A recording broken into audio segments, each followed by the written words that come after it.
The universe has a speed limit. It's the speed of light, but it's more than that. It's the speed of causality. It's the rule for how cause and effect move, how they ripple through everything. By the end, you'll see the cosmos differently, not as stars, as a network of whispers, and those whispers can only travel so fast.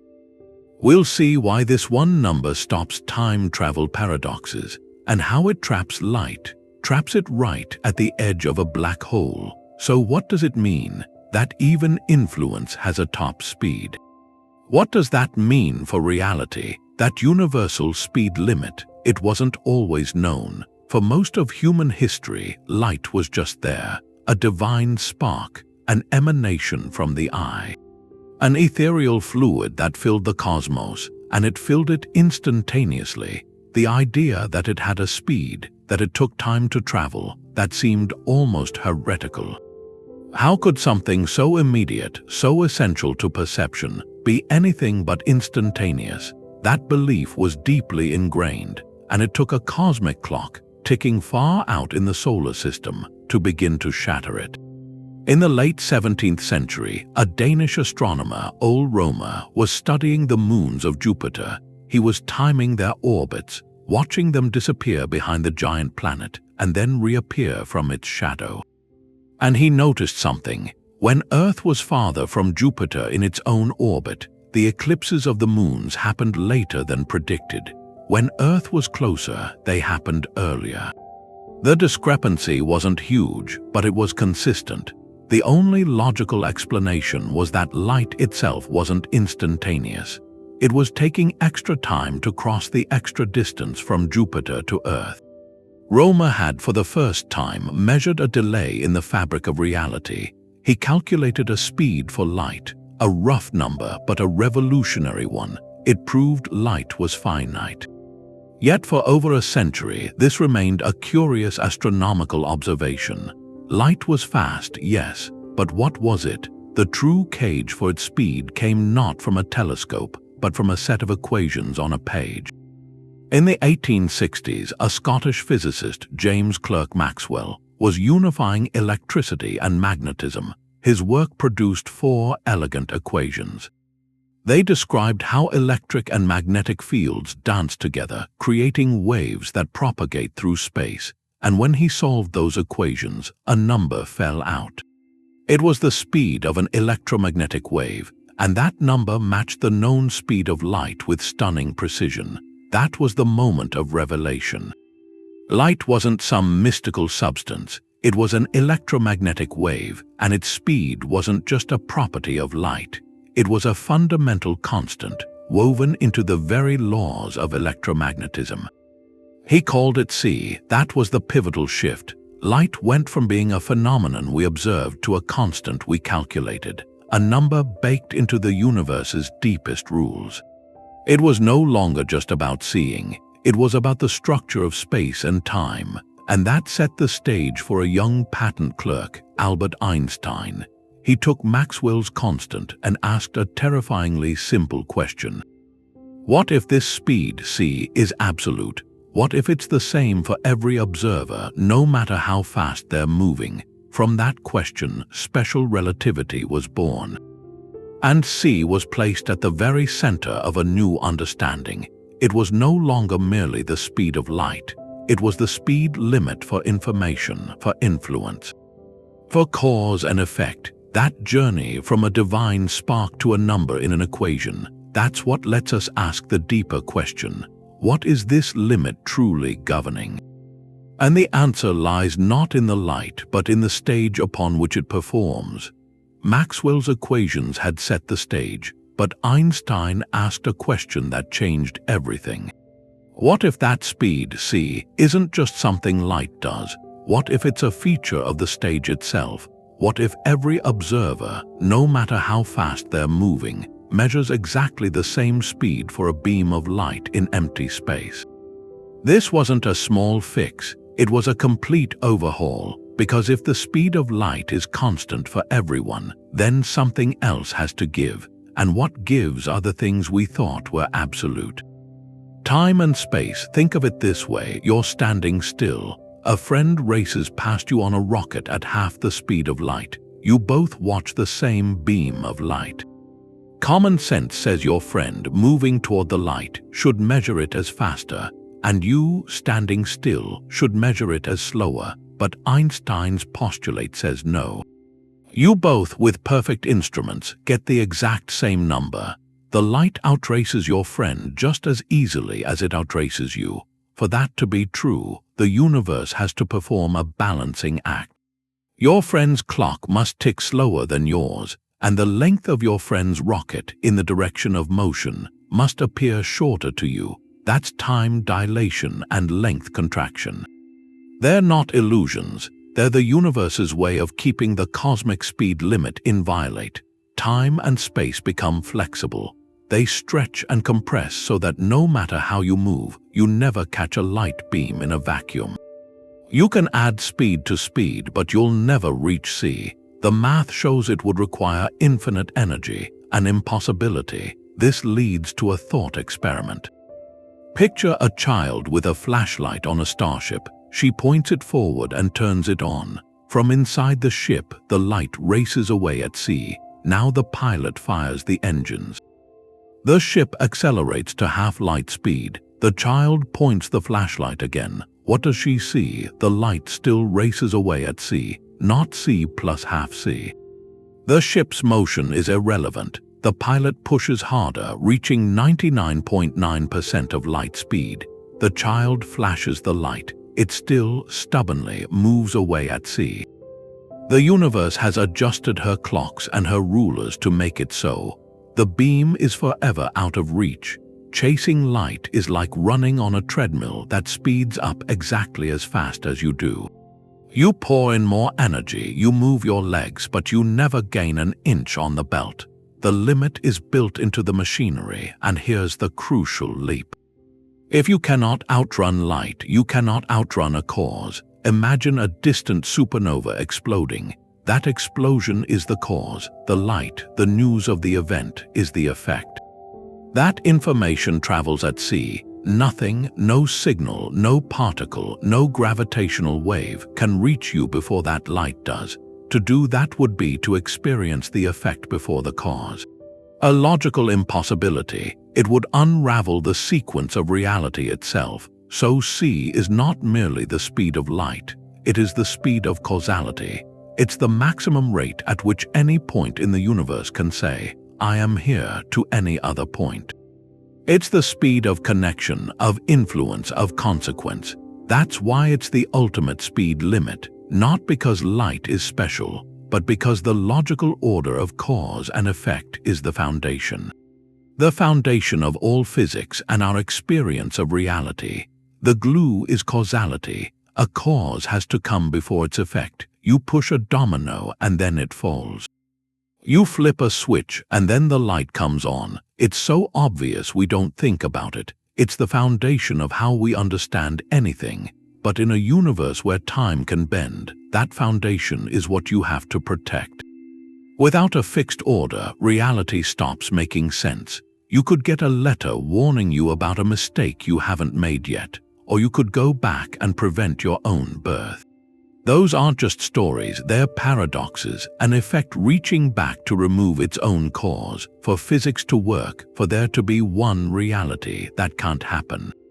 There has to be a clear sequence, a before and an after that everyone agrees on for events that are connected, and that's where the speed limit comes in.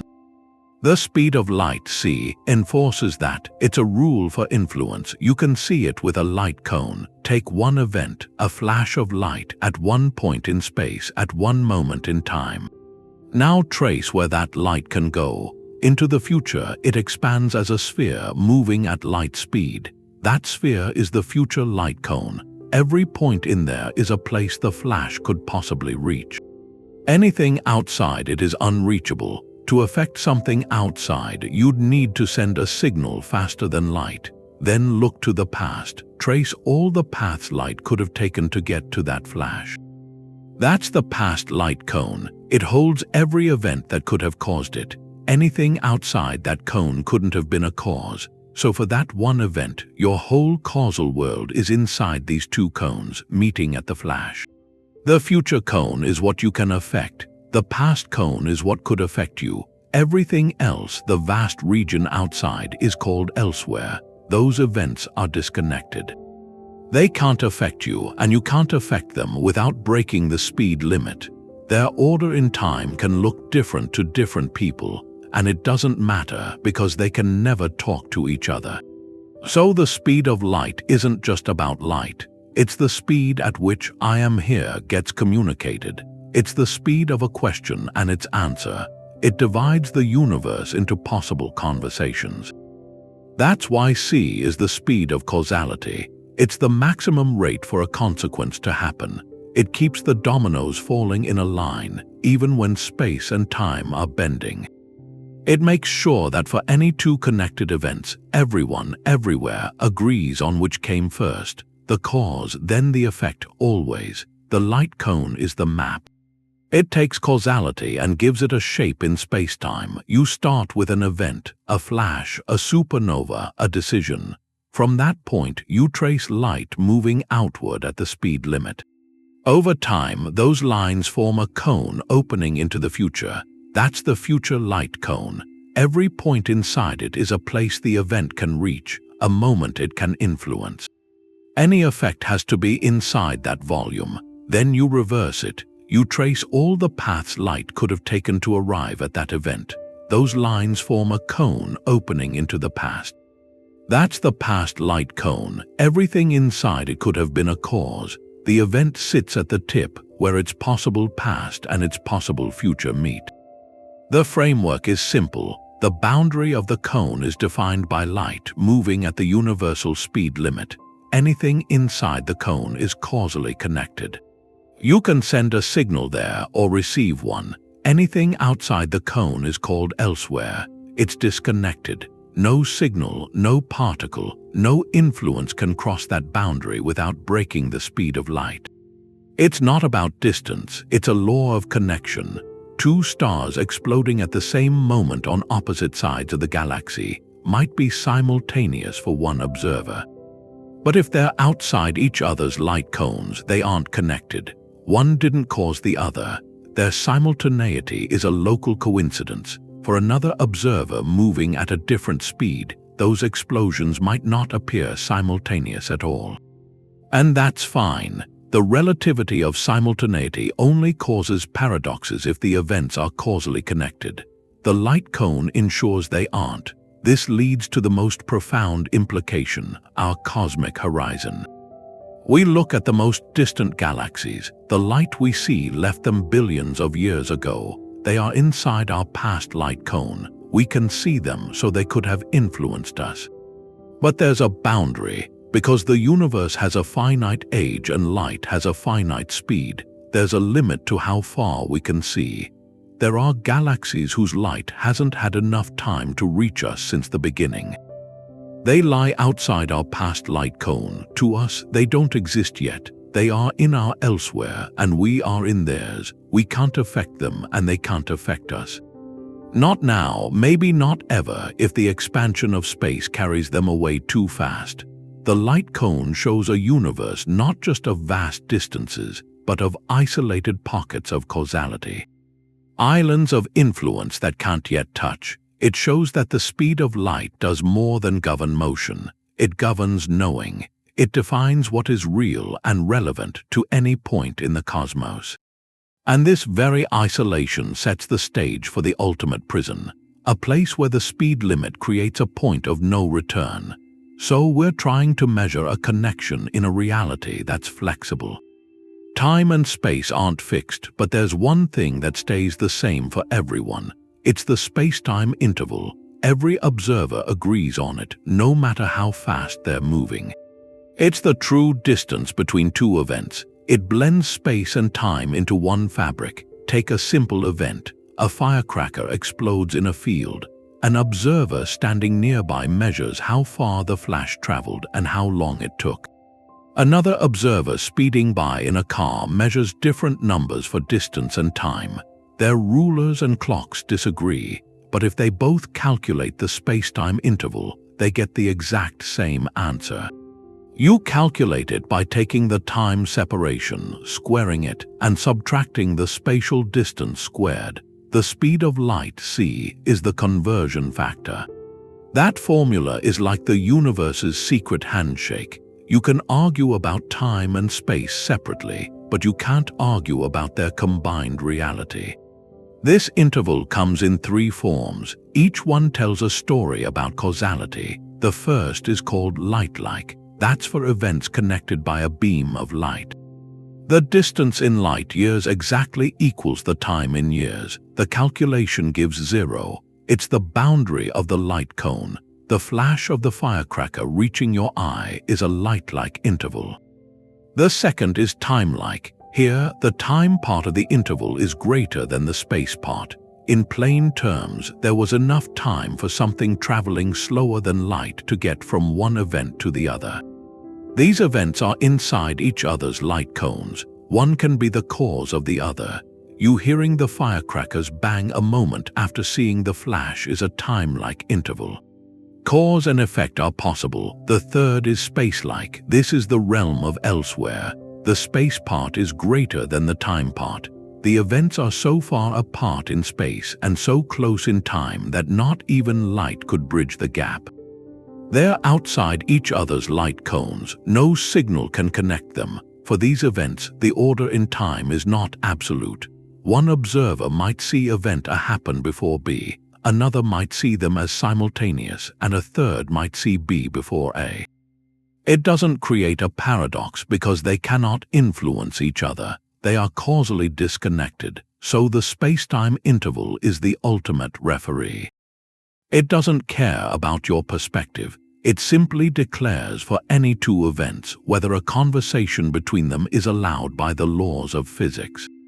A time-like or light-like interval says yes. A space-like interval says no forever. And at the heart of this calculation is c, the speed of light. Its role here is beautiful. It's not just a speed, it's the conversion factor between space and time. We measure space in meters and time in seconds. To combine them into one thing, space-time, we need a way to turn meters into seconds or seconds into meters. The speed of light is that exchange rate. It tells us how much space is equivalent to how much time. 1 light second of distance is equal to 1 second of time for a beam of light. This is what weaves space and time into a single, flexible fabric, and running through that fabric are the threads of causality, defined by that invariant interval. It shows us that the universe's speed limit isn't a barrier to travel. It's the rule that allows a consistent story to be told from every possible point of view. That elegant structure of light cones and intervals, it protects us from a logical nightmare. But what if something could just ignore the speed limit? In theoretical physics, there's a proposed answer. A class of particles called tachyons. The name comes from the Greek word for swift. By definition, a tachyon would always travel faster than light. It could never slow down to the speed of light or below it. On paper, the math of relativity allows for such things. They would have imaginary mass, a mathematical curiosity. But when you follow the logical consequences, the universe's defense mechanism kicks in. The problem isn't speed, it's sequence, it's causality. If a tachyon could carry information from one point to another, it would, for some observers, appear to be traveling backward in time. This isn't a perception trick. It's a direct result of the relativity of simultaneity applied to signals that break the light barrier. Consider a simple scenario. Two scientists, Alice and Bob, they're at rest relative to each other, separated by a large distance. Alice has a device that can detect tachyons. Bob has a tachyon gun.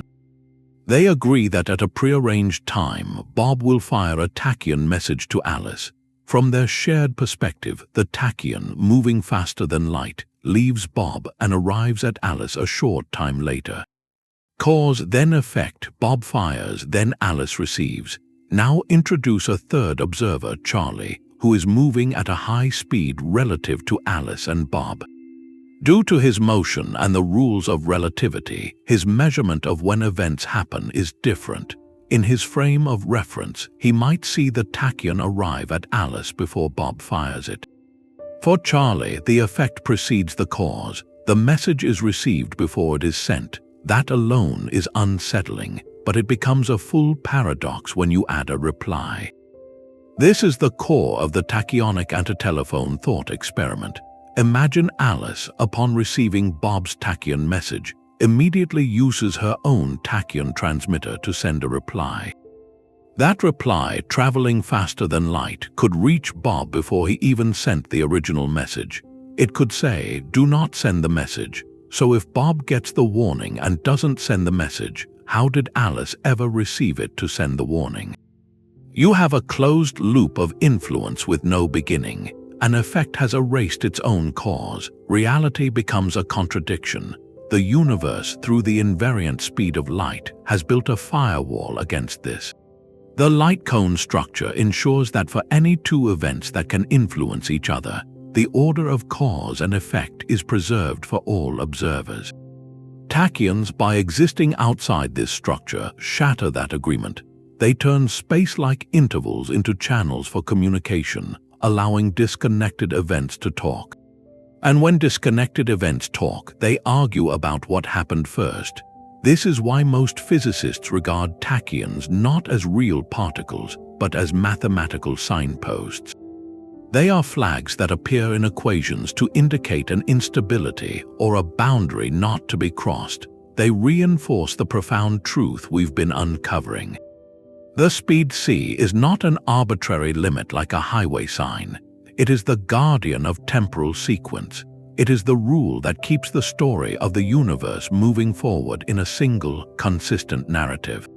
It ensures that every observer, no matter where they are or how they move, can agree on the story of what caused what. Without it, the very concept of a shared, objective reality dissolves into a chaos of contradictory timelines. And it is this same, unwavering rule that creates the most inescapable prison in the cosmos, where not even light can maintain the speed of causality. It's a subtle difference, but it matters. The limit isn't about things moving faster than light. It's about information. It's about cause and effect. Nothing that carries a message can break that speed. Think about a beam of light hitting a curved wall. The point where it strikes can race across that surface faster than light, but that's just a geometric point. A shadow, no particle is moving along the wall, no information travels with it. It's like a laser pointer dot on the moon. You can flick your wrist and make that dot cross the moon's surface many times faster than light. But you haven't sent anything to the moon, you've just moved the source. The photon hitting one spot is a different photon from the one hitting the next spot. Nothing connects those 2 points on the moon. That's called phase velocity. It can exceed light speed mathematically because it's not carrying news. Then there's the expansion of the universe. Space itself is stretching. Between very distant galaxies, that stretch can make them appear to recede from us faster than light. Their light may never reach us, but they aren't moving through space faster than light. The space between us is growing. No local physics is violated. A galaxy isn't firing engines. It's sitting still, but the fabric of reality carries it away. You can't use that expansion to send a message from one point to another faster than light.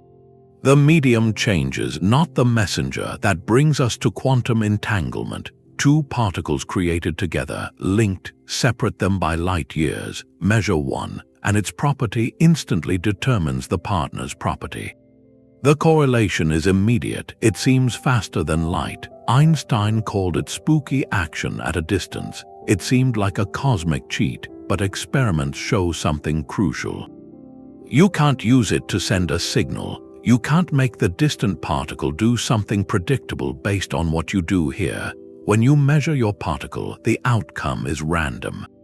You only see the correlation later when you compare notes with the distant observer, and that comparison has to travel by conventional, slower than light means. Entanglement establishes a shared state, but it's not a telephone. It's like two sealed envelopes with correlated slips of paper. Opening one here tells you what's in the one far away. But you had no control over what was written. You didn't send a message. You revealed a pre-existing connection. Now, contrast that with a true faster-than-light radio. You push a button labeled "Yes" here, and a receiver a light year away immediately registers "Yes" before any light speed signal could arrive. That is the breaking point. That device would let you send a command faster than causality allows. As with the Tachyon paradox, such a signal could be arranged to arrive before it was sent. A logical loop. The universe forbids this, not out of spite but out of necessity for a coherent reality. So the rule is precise. The speed of light is the speed limit for causal influence. For a cause to reach out and create an effect, for information you control, for a signal you can encode, for a command that changes an outcome, that is the traffic that's strictly regulated. Other things, shadows, the stretching of space, the revelation of quantum connections, they may dance around that limit, but they don't pay the toll. They don't carry the one thing the universe is built to protect. The unbreakable chain of cause and effect. That's why, in the most extreme environments, this rule is enforced with ultimate finality. That discovery came from the ultimate enforcement. In 2015, LIGO, the Laser Interferometer Gravitational Wave Observatory, felt a tremor, a ripple in spacetime itself. For a fraction of a second, the detector arms in Louisiana and Washington stretched and squeezed. By a distance smaller than a proton's width, the source was a cataclysm over 1.3 billion light-years away. Two black holes in a final violent dance spiraled together and merged. That tremor was a gravitational wave, and detecting it did more than prove Einstein right a century later. It gave us direct physical proof that gravity itself obeys the speed limit. The news of that collision didn't reach us instantly. It raced across the universe at the speed of light, at the speed of causality. Gravitational waves aren't like light or radio waves. They aren't radiation moving through space, they are space. Think of spacetime as a still, elastic sheet. Put a heavy bowling ball on it. It makes a deep well, a gravity well. That's the sun's gravity warping space around it. Now jiggle that bowling ball. The dimple in the sheet doesn't change everywhere at once. A ripple moves outward from the ball, traveling along the sheet. That's a gravitational wave, a traveling distortion in the geometry of reality. When those two black holes merged, they didn't send out a flash of light. They sent out a shudder in the stage upon which light performs. And that shudder, that update to the gravitational field, could only travel at one speed. The speed limit. See, this has a profound, everyday consequence. We feel the sun's gravity, its gentle pull keeping Earth in orbit, but that pull isn't from where the sun is right now. It's from where the sun was over 8 minutes ago. Just as we see the sun's light from 8 minutes in the past, we orbit the sun's gravity from 8 minutes in the past. If the sun vanished this instant, Earth wouldn't fly off immediately. For 8 minutes, we'd still see it shining, and we'd continue to orbit the point in space it occupied, unaware. Only then would the last sunlight arrive, and the gravitational wave, or rather, the end of the gravitational well, would arrive. The news of the change, both light and gravity, travels at the same pace. This universal synchronization is the final piece. It's not that light is fast and gravity is also fast. It's that c is the tempo at which the universe updates itself. The speed of information for all fundamental forces. Electromagnetism, which gives us light, obeys it. Gravity, the curvature of spacetime, obeys it. Any change in the arrangement of mass or energy sends out a correction, a ripple that can only propagate at this one universal rate. C is the refresh rate of reality. The speed at which one piece of the cosmos can say to another, things are different now. So when we talk about the speed of light, we're talking about the speed of spacetime geometry. The speed of cause, the speed at which a distant event becomes real for us. The merger of those black holes became real for humanity in 2015, but it had been real out there in the cosmos for 3 billion years. We were just waiting for the whisper to arrive. That whisper, the gravitational wave, it's a message from spacetime's geometry. But then there are the messages inside that geometry. The particles that make everything, at their most fundamental level, they follow different rules, quantum rules, and here, the universe seems to offer a loophole. A kind of backdoor to faster-than-light talk. It's called quantum entanglement. For decades, this looked like the ultimate challenge to our cosmic speed limit. Take two particles from the same event, electrons or photons. In the quantum world, they don't have definite properties, spin, polarization until you measure them. They exist in a haze of possibilities, but these two particles are linked, entangled. Their fates are woven into one shared quantum state. You separate them. Send one to a lab on Earth, the other to a station orbiting Mars. The moment a scientist on Earth measures her particle, its property snaps into a definite value. Instantly, the particle on Mars snaps into the opposite value. The correlation is immediate. It seems faster than light. Einstein called it spooky action at a distance. It looked like a direct violation of locality, the idea that objects are only influenced by their immediate surroundings. It seemed like information, the measurement outcome, had jumped across millions of miles in no time. This is where intuition fails, because while the correlation is instantaneous, you can't use it to send a message. Think of it like this. You and a friend each get one of a pair of magical, sealed boxes. You're told they're linked. You travel to opposite sides of the galaxy. You have no idea what's inside your box. Could be a red marble or a blue marble. The moment you open your box on Earth and see a red marble, you know instantly that your friend's box on the other side now contains a blue marble. The knowledge is immediate, but you had no control over the color. You couldn't decide to make your marble red to send a signal. The outcome was random. Your friend, opening her box, just sees a blue marble. She has no way of knowing if you've opened yours yet, or if her marble turned blue because of your action.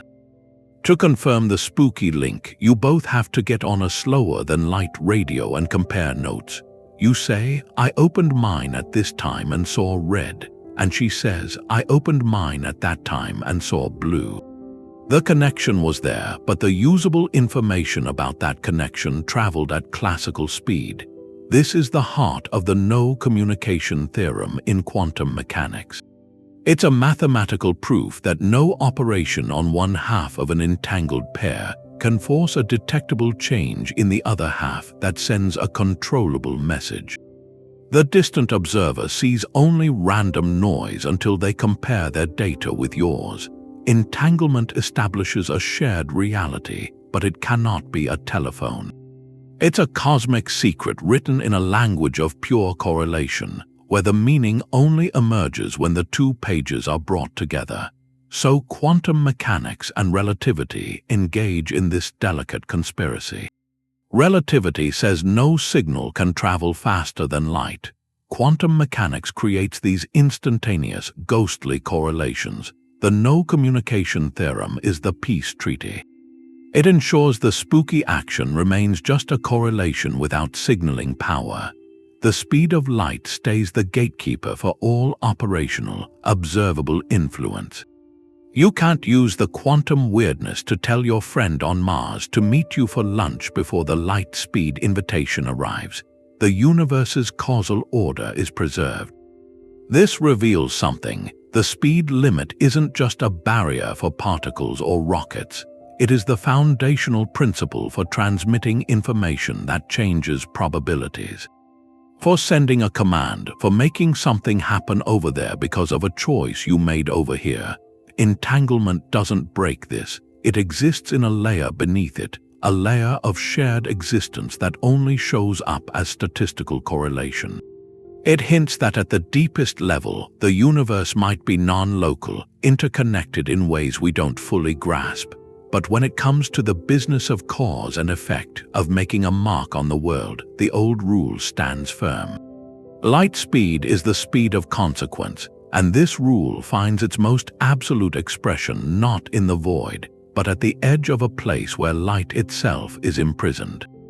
At the edge of possibility, gravity wins. The speed of causality draws a line. That's the event horizon of a black hole. It's not a physical wall. It's a spherical boundary in space.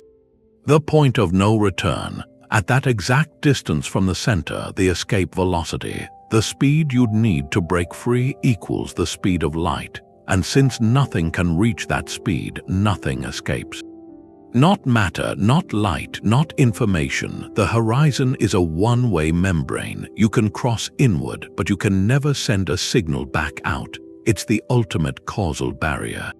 Now, from a safe distance, watching something fall in, it looks tragic and strange. As the object approaches the horizon, its clock seems to tick slower.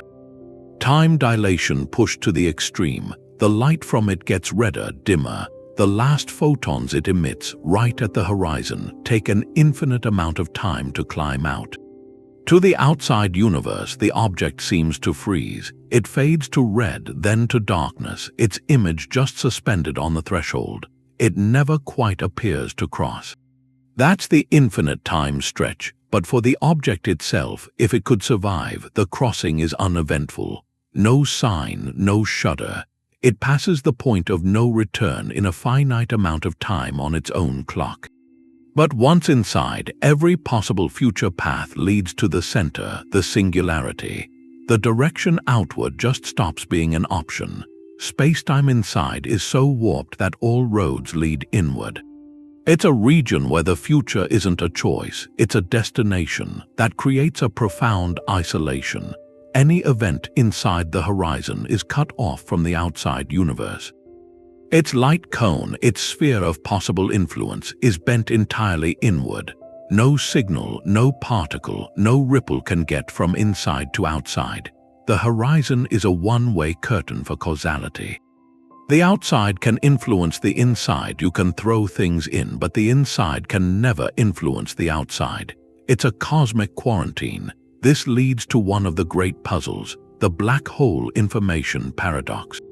If you throw a book in, that book contains information, the arrangement of its atoms, the words. According to general relativity, the book is crushed at the singularity and vanishes. The black hole eventually evaporates over eons through Hawking radiation, which looks random and featureless. So what happened to the information? Was it destroyed? Quantum mechanics says information must always be preserved. It can be scrambled but never erased. The conflict between these two pillars suggests our understanding of the horizon, of gravity, of causality, is incomplete. The horizon is where our theories clash, but the principle is clear. The speed of light, as the speed of causality, doesn't just govern motion. It defines the architecture of isolation. It creates regions of spacetime that are causally disconnected from our own. The event horizon is a monument to that rule, a boundary etched by the speed of light into gravity, declaring that beyond this line, influence does not flow. It's the universe drawing a permanent curtain, sealing away secrets that even light cannot carry. The black hole horizon is a local feature, but the principle it shows the limit of causal connection that shapes the whole cosmos. You look at the night sky, the cosmic microwave background glows in every direction. It's almost perfectly uniform. The temperature of that afterglow from the Big Bang is the same to an extraordinary degree. Whether you look left or right, up or down, and that's a profound mystery, the horizon problem. How can two regions on opposite sides of the observable universe be so perfectly matched? They're billions of light years apart. To reach the same temperature, they'd have to exchange energy, come to thermal equilibrium, which means they needed to be in contact. And that's the problem. The universe is about 13.8 billion years old. Light has a finite speed. there hasn't been enough time for light or any influence to travel between these distant regions. They've always been outside each other's causal horizons, cosmic strangers who have never met, yet they wear identical clothes. Think of two people in a vast, dark field. They're so far apart they can't see each other's lanterns, yet they both decide independently to hold their lanterns at the exact same height, burn them with the exact same brightness. Without a signal, without any prior agreement, that coordination seems impossible. That's the horizon problem. In the standard Big Bang model, the early universe was a collection of these isolated patches. They shouldn't be in sync, but they are, and the speed of causality, C, defines this puzzle. It gives us the maximum distance any signal could have traveled since the beginning, the cosmic causal horizon. Any 2 points separated by more than that distance have no business knowing about each other. Their similarity is a cosmic coincidence of unimaginable precision. And physicists don't like unexplained coincidences. They demand a mechanism. The leading solution is cosmic inflation. It says that in the first fraction of a second, the universe underwent a breathtaking exponential expansion. Space itself stretched faster than light could keep up, not because things were moving through space faster than light, but because the fabric of reality was inflating. Like a balloon being blown up at an incomprehensible rate. Before this inflation, all the regions we now see as distant opposites were crammed together. In a tiny subatomic volume, they were neighbors, they were in intimate causal contact, they exchanged energy and reached a uniform temperature. Then inflation happened. It took that tiny, uniform patch and stretched it to a size larger than our entire observable universe. In less than a blink, the regions that were once close were flung far apart. Far beyond what would become their standard causal horizons. The speed of light couldn't connect them anymore because the space between them had grown too vast. Too quickly, but they carried their shared history with them, frozen in that uniform glow we detect now. In this story, C still rules. It still defines the causal horizon in the universe we see today. But inflation uses the stretching of space to preserve a memory of a connection that once was, making the universe appear uniform for a reason, not by accident. So the horizon problem isn't a failure of the speed of light. It's its most dramatic clue, the universe showing us that our classical understanding of its beginning was incomplete. That to explain the smooth, connected cosmos we see, we have to look to an epoch where the rules were written on a different scale, where quantum mechanics and gravity danced together. The limit imposed by C forced us to invent a better story, one that begins with everything connected, before letting space itself perform the ultimate magic trick. That early stretching of space left a kind of memory, but there's another kind of stretching, more personal. It happens to time dilation. It's the universe's solution. A direct one, unavoidable, to keep its causal rules intact. If the speed of light is absolute for everyone, then time can't be. It has to be flexible. It has to stretch, it has to compress, just to make the math work, so that no matter how fast you're moving, you still measure light racing away at that same unchangeable speed. This isn't about broken clocks, it's about time as a physical dimension, woven into space, and when you move through that fabric at a significant fraction of light speed, your journey through time changes.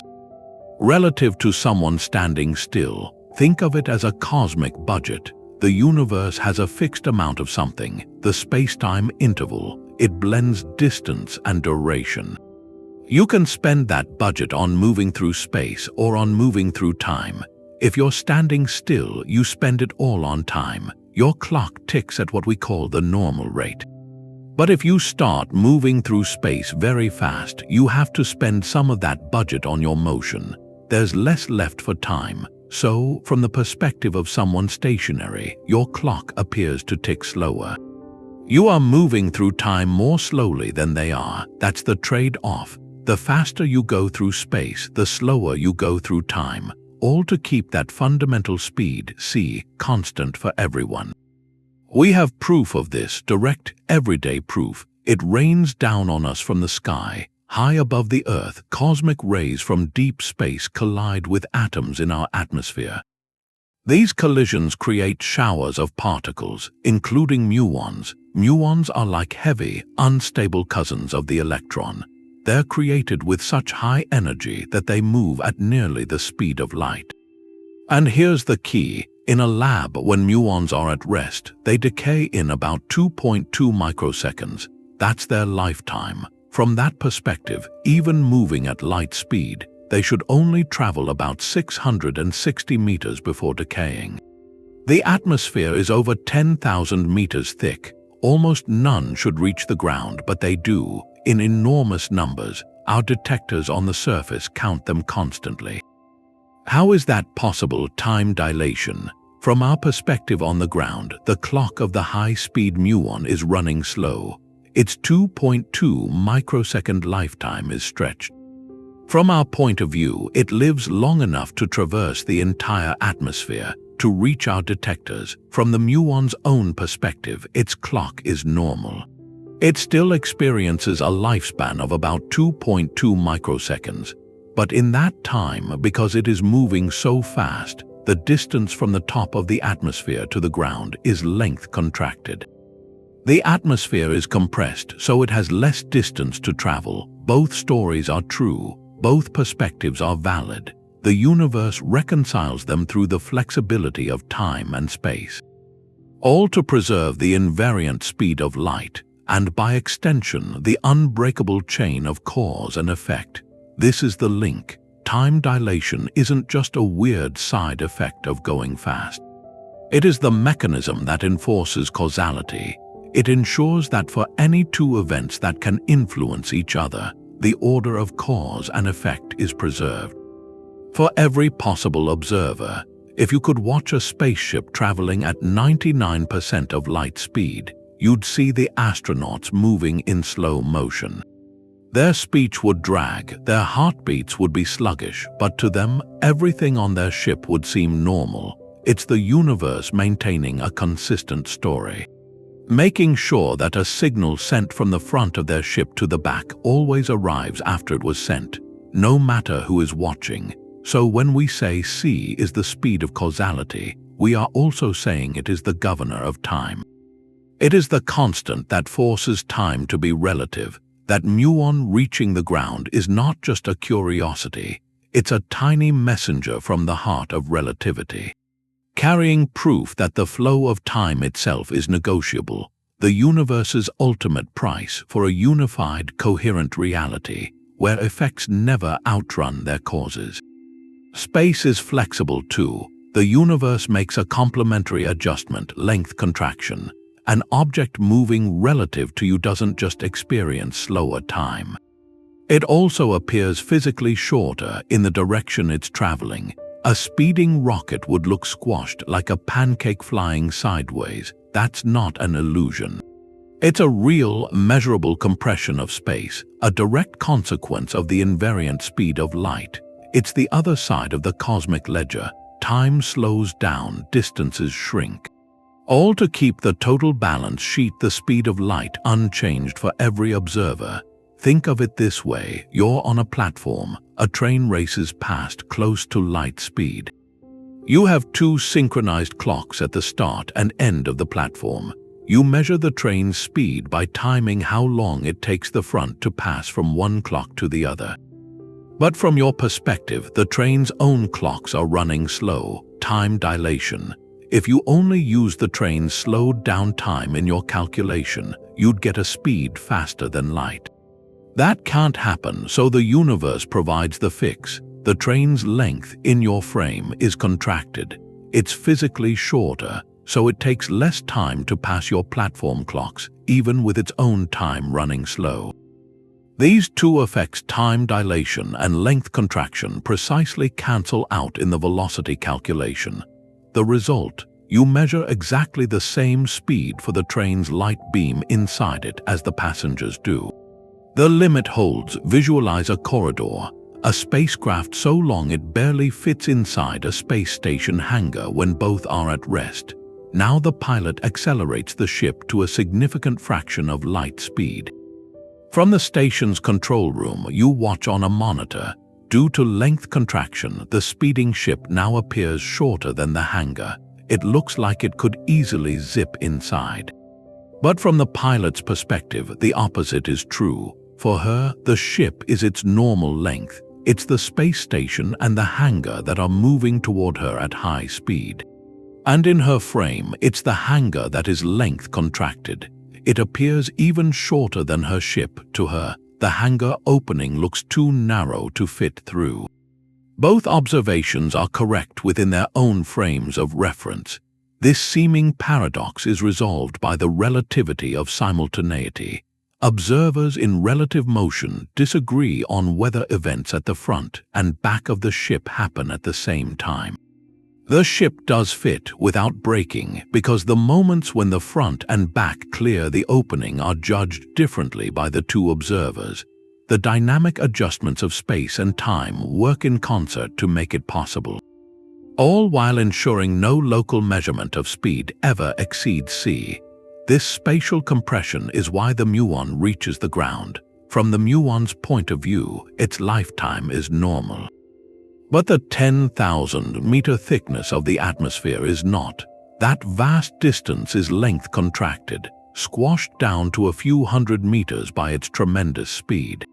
A journey it can easily complete in its short life. The muon doesn't experience time dilation from its own clock. It experiences a shrunken world. Length contraction completes the picture. The speed of light is not just a number on a sign. It's a fundamental condition that spacetime must satisfy. When an object moves, spacetime dynamically warps around it. Time expands, space compresses just enough, always exactly enough, to guarantee that every beam of light, every ripple of gravity, every possible signal is measured to travel at that one universal speed. This is how causality is woven into the fabric, by making the very dimensions of reality adjustable to protect the sequence of cause and effect from any violation. The universe is not rigid, it is responsive, a living geometry that bends to preserve its most sacred rule. There's a train platform under a stormy sky. Two people are watching. One is standing on the platform right between two signal lamps. The other is a passenger sitting in the middle of a train car, moving past the platform at high speed. Now, at the exact moment the passenger's car lines up with the platform observer, two bolts of lightning strike. One hits the track at the front lamp. The other hits at the rear lamp, and the strikes are placed so the light from each flash takes exactly the same time to reach the observer in the middle. They're also the same distance from the train passenger when they happen. So what does each one see? For the person on the platform, it's straightforward. The two flashes of light travel at the same speed over equal distances. They reach her eyes together. She sees both strikes at the same time. She concludes they happened simultaneously. But for the passenger on the moving train, it's different. He's moving toward the flash from the front of the train and away from the flash from the rear. And the speed of light is constant. It doesn't add to the speed of the train. So from his view, the light from the front strike is coming toward him at c, and he's moving toward it. The light from the rear strike is also coming at c, but he's moving away from it. That means the flash from the front reaches him first. He sees it before the flash from the rear. He concludes the front lightning bolt struck first. The two events weren't simultaneous for him. That's the relativity of simultaneity. It's not an illusion. It's a direct consequence of two facts. Light has a finite speed, and that speed is the same for all observers. There's no special frame of reference that defines the true now. The platform observers now is just as valid as the train passengers now. They're simply different. It breaks the classical idea of a single present moment that covers the whole universe. What does that mean for causality? It means now becomes personal, local. Your slice of simultaneous events is tilted relative to mine if we're moving. But there's a safeguard built into this. This relativity only applies to events that are space-like separated, events so far apart that not even light could connect them in the time between. For those events, the order can flip. One observer sees A before B, another sees B before A, a third sees them as simultaneous, and it creates no paradox because those events can't influence each other. They're causally disconnected, but for events that are time-like separated where one could cause the other, it's different. The light cone structure enforced by the speed c guarantees that all observers will agree on the order. If a signal can travel from event A to event B at light speed or slower, then every observer, no matter how they're moving, will see A happen before B. The sequence is absolute, so the relativity of simultaneity isn't chaos. It's a kind of flexibility that applies only where it can't break cause and effect. The universe has no master clock, but it has an unbreakable rule for connection. The speed of light isn't the same everywhere. You put light in water, it slows down. In a diamond, it crawls. That seems to break the rule. If c is the ultimate speed limit, how can light itself go slower? The answer is in the difference between a vacuum and a material. That constant c, the speed of causality, is defined for empty space, for the void. In a perfect vacuum, light faces nothing. It's just the pure propagation of a field. But inside something like water or glass, space isn't empty. It's a dense forest of atoms, and light has to navigate that. Think of a messenger crossing a city. On an open highway, they run at top speed. That's light in a vacuum. Now put that messenger in a crowded market. Their overall journey takes much longer. But they're not running slower, not exactly. They sprint between open patches at full speed, but they keep getting stopped. They hand the message to a shopkeeper who reads it, then passes it to another runner. Each handoff causes a delay. The messenger's top speed is the same, but the overall progress is slowed by the interactions. That's light in a material. The photons are absorbed by the atoms. An atom takes in the energy, gets excited for an instant, and then re-emits a new photon in the same direction. This happens trillions of times per inch. Each one has a tiny delay. The light we see moving through the glass isn't a single photon. It's a chain, creation and destruction. A wave of influence hopping from atom to atom. The electromagnetic wave itself, the underlying disturbance, still moves between atoms at c, the vacuum speed.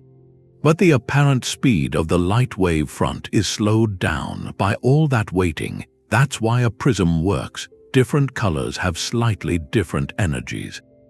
They interact with the atoms in slightly different ways. The delays vary. Red light might slip through with less interaction than blue light, so the beams separate. They bend by different amounts. That bending, refraction, is a direct result of the slowed speed. The light isn't breaking the cosmic speed limit. It's taking a more complicated path. With built-in pauses, the crucial point is this: no information, no signal, can travel through the material faster than light moves in the gaps between atoms. You can't send a message through a block of glass that arrives before a light pulse traveling through the vacuum right beside it. The delay is in the medium. The fundamental speed limit for causality is still the vacuum speed, c. It's the speed at which a disturbance can communicate with the next point over in empty space. Inside matter, light isn't so much traveling as it's being relayed, and a relay race, no matter how efficient, can never beat a single runner on an open track. That distinction preserves the causal order. Even in our densest materials, the rule holds. The whispers of cause and effect between the atoms themselves still move at the one true speed. Relativity protects the sequence of events. It keeps cause and effect in order for everyone who can see it, but it doesn't say which way that order goes. The equations work the same forward or backward, so why do causes always come first? Why is the past different from the future? For that, you need something else. Thermodynamics, its second law, it says that in an isolated system, entropy, a measure of disorder, always increases, or at least it never goes down. Ink spreads in water. Ice melts, a broken glass doesn't put itself back together. The universe moves from more ordered states to more disordered ones, and we experience that increase as time flowing from past to future. That's the thermodynamic arrow. It's why we remember yesterday, not tomorrow. Our brains process information in the direction of increasing entropy, so causality, cause and effect, rides on top of that deeper current. Relativity provides the tracks, the light cones. They define all the possible paths for influence. The speed of light is the rule for how fast a signal can move on those tracks. But thermodynamics provides the locomotive, and it only goes one way, forward toward higher entropy. It picks the direction along those relativistic paths. Spacetime is like a vast network of train lines. Relativity says a train can only travel on these lines, and it can't exceed a certain speed. But thermodynamics is the schedule. It says all trains leave from the station called past and arrive at the station called future. Tickets are only sold in one direction. That's what gives us a consistent experience. A cup falls and shatters. The cause the cup being knocked is in your past light cone. The effect the pieces is in your future light cone. The speed of light made that connection possible. But the reason the shattering comes after the knocking is because the intact cup has lower entropy than the scattered pieces. The universe is moving from order to disorder, and that progression locks in the direction of the chain.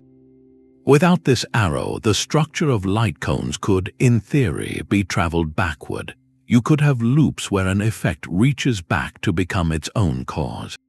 But that would require a local decrease in entropy, a reversal of the thermodynamic arrow, and that's so statistically improbable, it's impossible for anything we see. The forward march of entropy is a one-way valve inside the architecture of relativity. It makes sure that even within the flexible geometry of spacetime, our timeline is coherent. Irreversible. We live in a universe where causes lead to effects, memories are of the past, and the future is unknown. Not just because of a speed limit, but because of a fundamental tendency toward disorder. That's what gives time its flow. That framework with its flexible spacetime and fixed cones, it's a logical masterpiece. But science needs proof. Does the real world follow those rules? The answer didn't come from a chalkboard. It came from a lab bench, a mountain observatory, a ring of magnets 17 miles long, proving that speed limit became a century-long detective hunt. Each experiment tightened the case. It starts in Cleveland, 1887. Physicists Albert Michelson and Edward Morley were trying to measure the luminiferous ether. That was the presumed medium light waves were thought to move through it like sound through air. If the ether existed, Earth's motion through it would create an ether wind. And that wind should affect the speed of light, like a swimmer moving faster with a current than against it. Their device was an interferometer, exquisitely sensitive. It split a beam of light, sent the parts on perpendicular journeys, then recombined them. Any difference in travel time from an ether wind would show up as an interference pattern, a shifting of light and dark bands.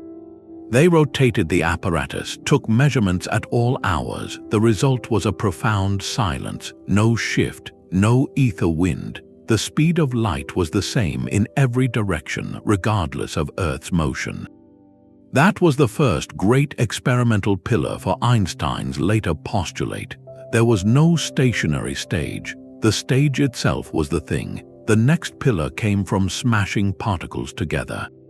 Particle accelerators, cosmic racetracks, they use powerful electromagnetic fields to boost particles' protons, electrons, to velocities a hair's breadth from light speed. Data from machines like the Large Hadron Collider is a textbook illustration of relativity in action. you pump more and more energy into an electron. Its speed increases rapidly at first, but then it approaches the asymptote, the curve flattens, pushing it from 99% of light speed to 99.9% requires a colossal surge of energy. From 99.9 to 99.999% requires more energy still. The closer you get to C, the more energy it takes for each infinitesimal gain. The math predicts it would require infinite energy to actually reach light speed, and in every experiment across decades, no accelerator, no matter how powerful, has ever pushed a particle with mass to that barrier. The particles soak up unimaginable energy. Their mass effectively increases just as predicted, but their speed plateaus. They're forever chasing a horizon they cannot cross. Our atmosphere provides another natural laboratory. Cosmic rays, high-energy particles from deep space constantly bombard the air. When they collide, they create showers of secondary particles, including muons. These muons, born high up and moving at nearly light speed, should decay long before reaching the ground based on their short rest frame lifetime, yet they're detected in abundance at sea level. This isn't an abstract calculation, it's a direct daily measurement of time dilation. The muon's internal clock, as seen from Earth, is running slow. That lets it survive the journey. Or, from the muon's perspective, the atmosphere is length contracted into a thin sheet. Both interpretations demanded by relativity are confirmed by the simple act of counting particles. Reality itself performs the experiment. Even the ghostly neutrino obeys the traffic law. It interacts so weakly it can pass through light years of lead. In 2012, the Opera experiment initially reported neutrinos traveling faster than light from CERN to a detector in Italy.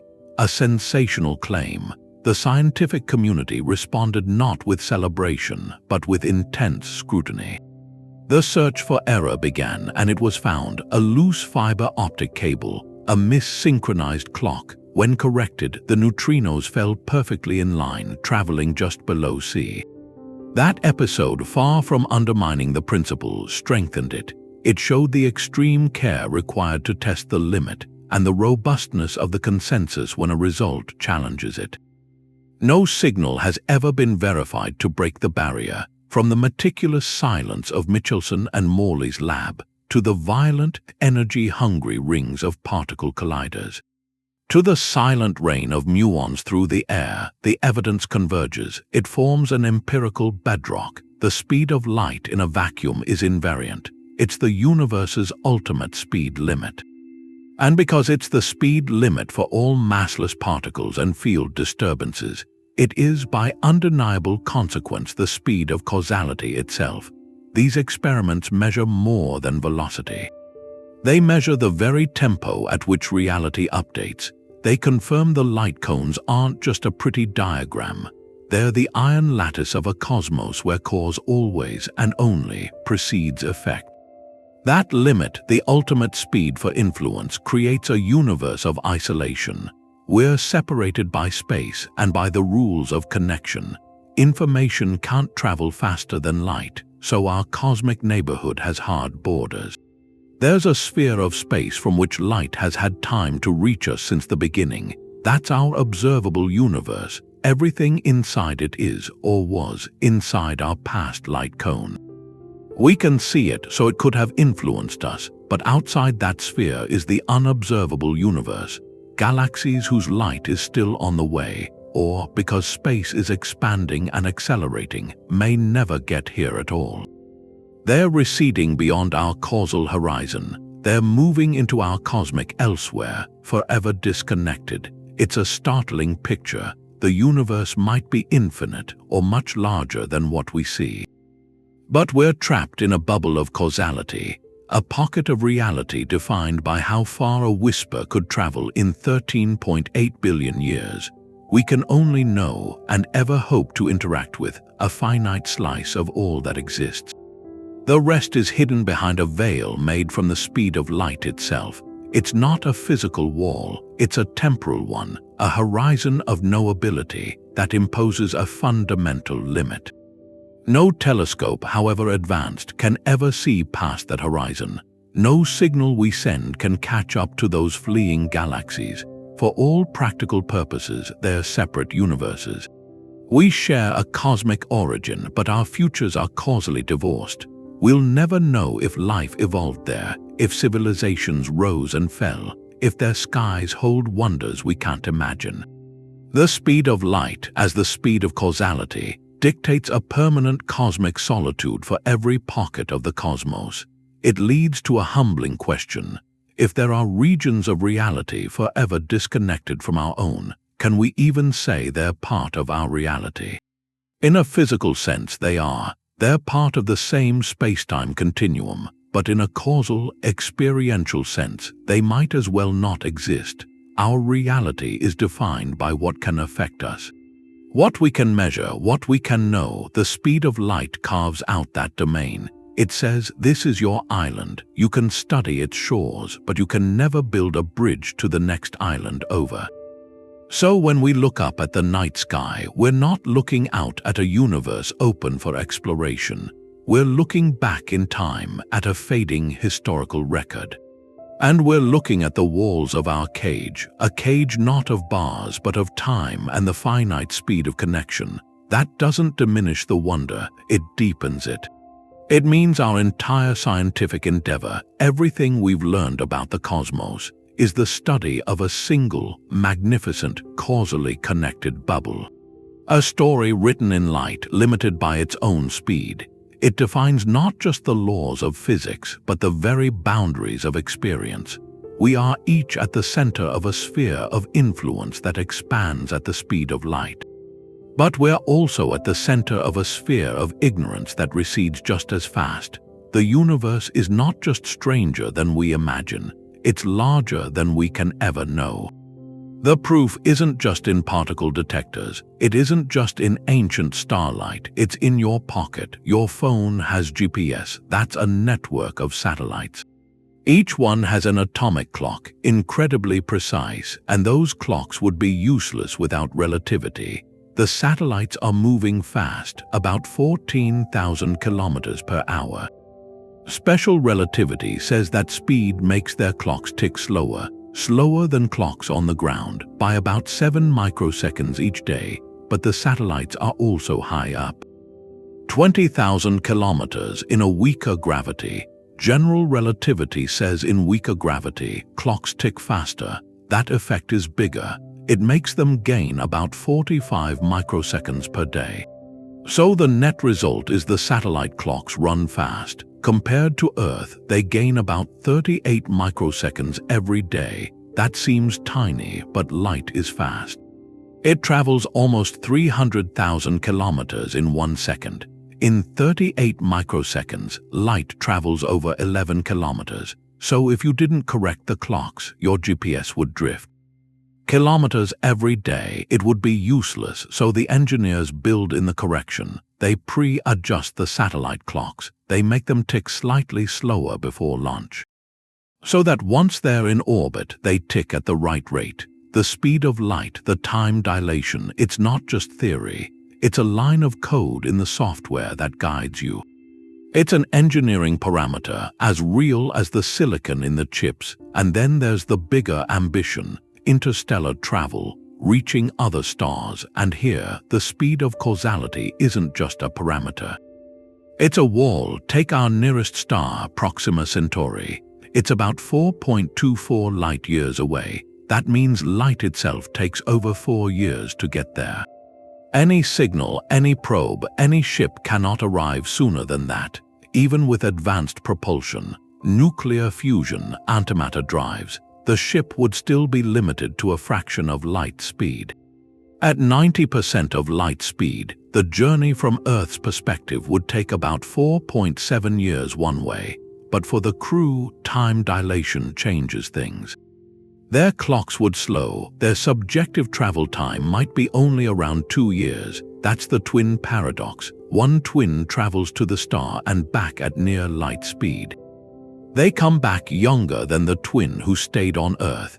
It's not a real paradox because the traveling twin accelerates to turn around, but it shows the strangeness. The universe lets you compress your own time for a journey, but you can't compress the distance for the people you leave behind. The scale is sobering. To send a probe to a habitable world 100 light-years away, even at 99.9% of light speed, a century passes on Earth before the first signal comes back. A human generation lives and dies waiting. A crewed mission becomes a generational ship or a one-way exile. The speed of light imposes a tyranny of distance. No engineering can overcome it. It means the cosmos for beings bound by causality is fragmented. We share a galaxy, but we're isolated by light years and centuries. These constraints, from the GPS correction in your phone to the timelines for Starflight, show the speed of causality is woven into our world, into the limits of our dreams. It's not a distant rule for physicists, it's the silent governor of connection. It dictates the precision of our tools and the scope of our aspirations. It tells us the universe has a fundamental rhythm, and our stories have to move to its beat, never outpacing the whisper that carries news from one point to the next. Science fiction is always looking for a loophole, ways to cheat the distance, warp drives, wormholes. The idea is to fold space, step across the galaxy in an instant. But whether that's real physics or just magic for the story, the answer is a mix, maybe and probably not. Take the warp drive. The famous one comes from Miguel Alcubierre. His idea isn't about moving through space faster than light. It's about a bubble of flat spacetime around the ship. In front of the ship, space compresses. Behind it, space expands. The ship sits inside, not moving locally at all, but the fabric of space around it moves, carrying the bubble along.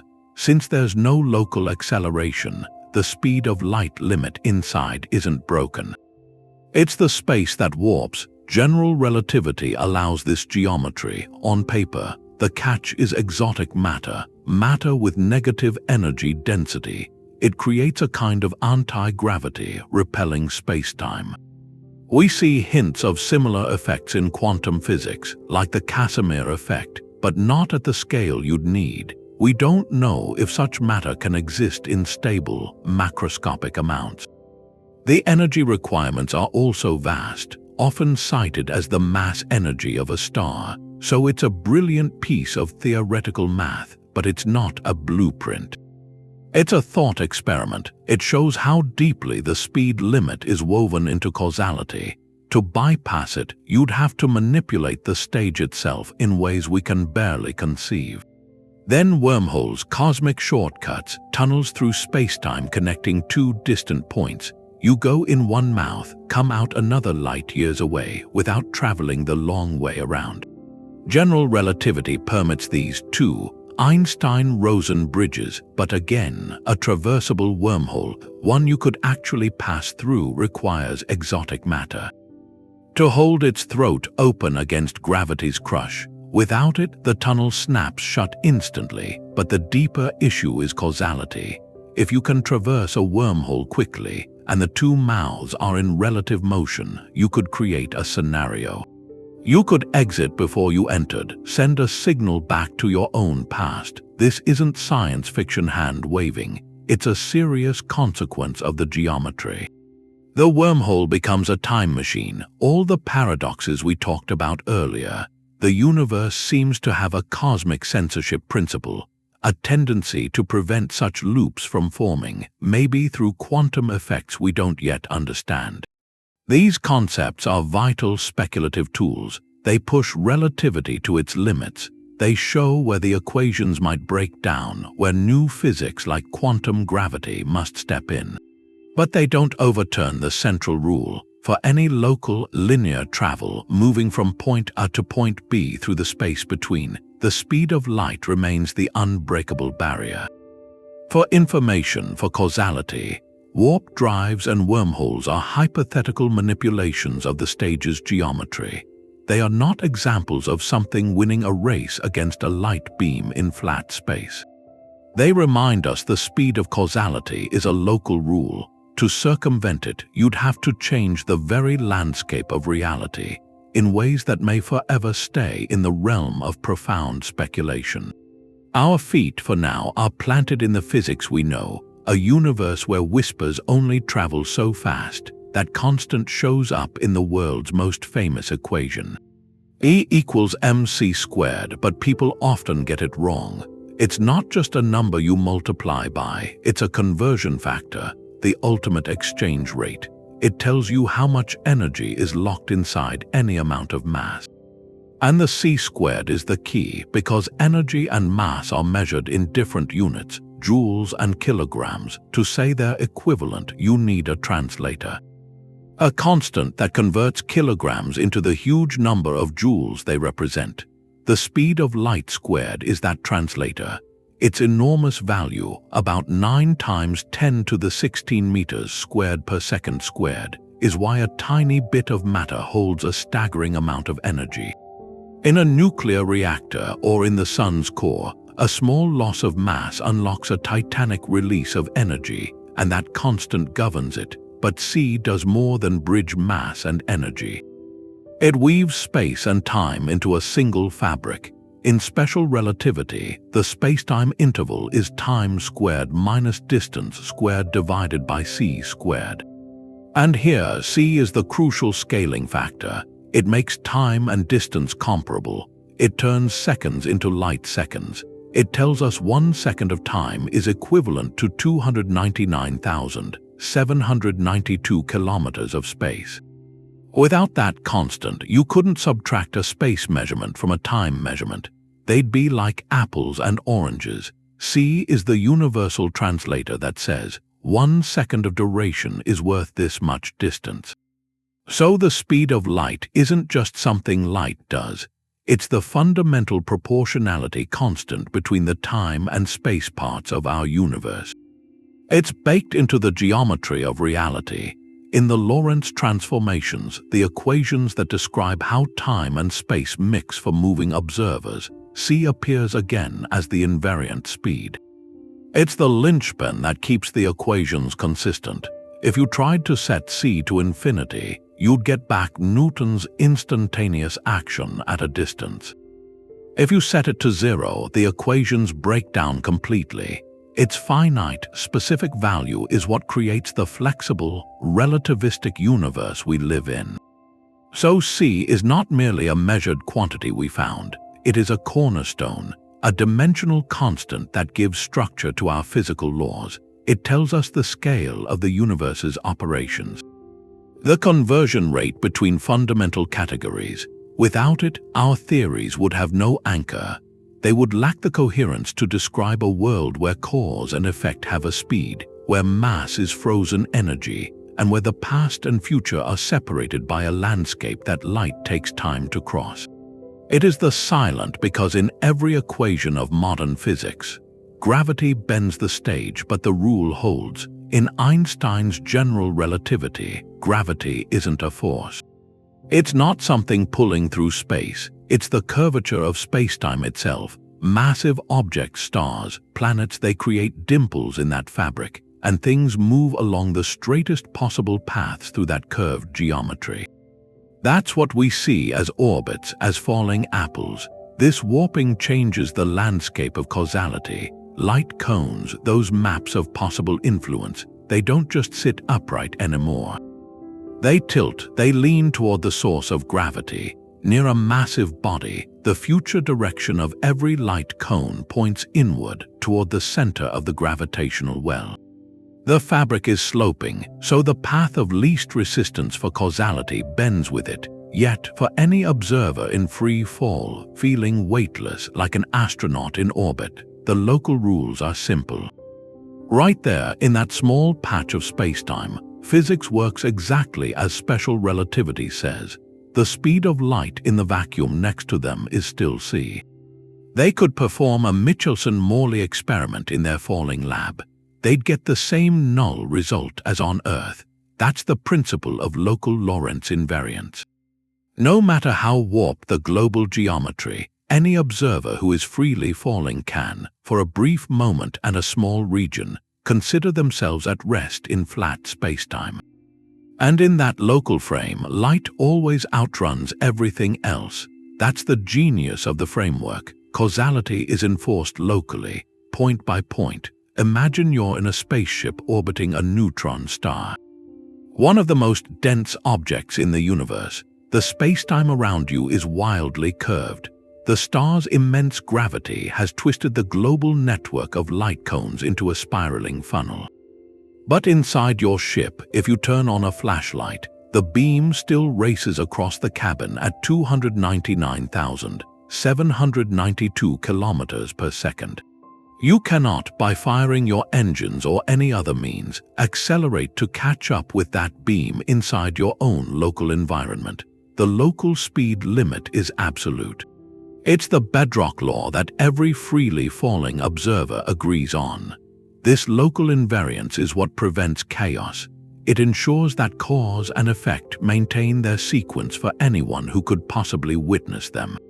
Even as the global paths of light are bent gravitational lensing, where light from a distant galaxy curves around a foreground cluster, the light itself is still moving at sea at every point along its curved journey.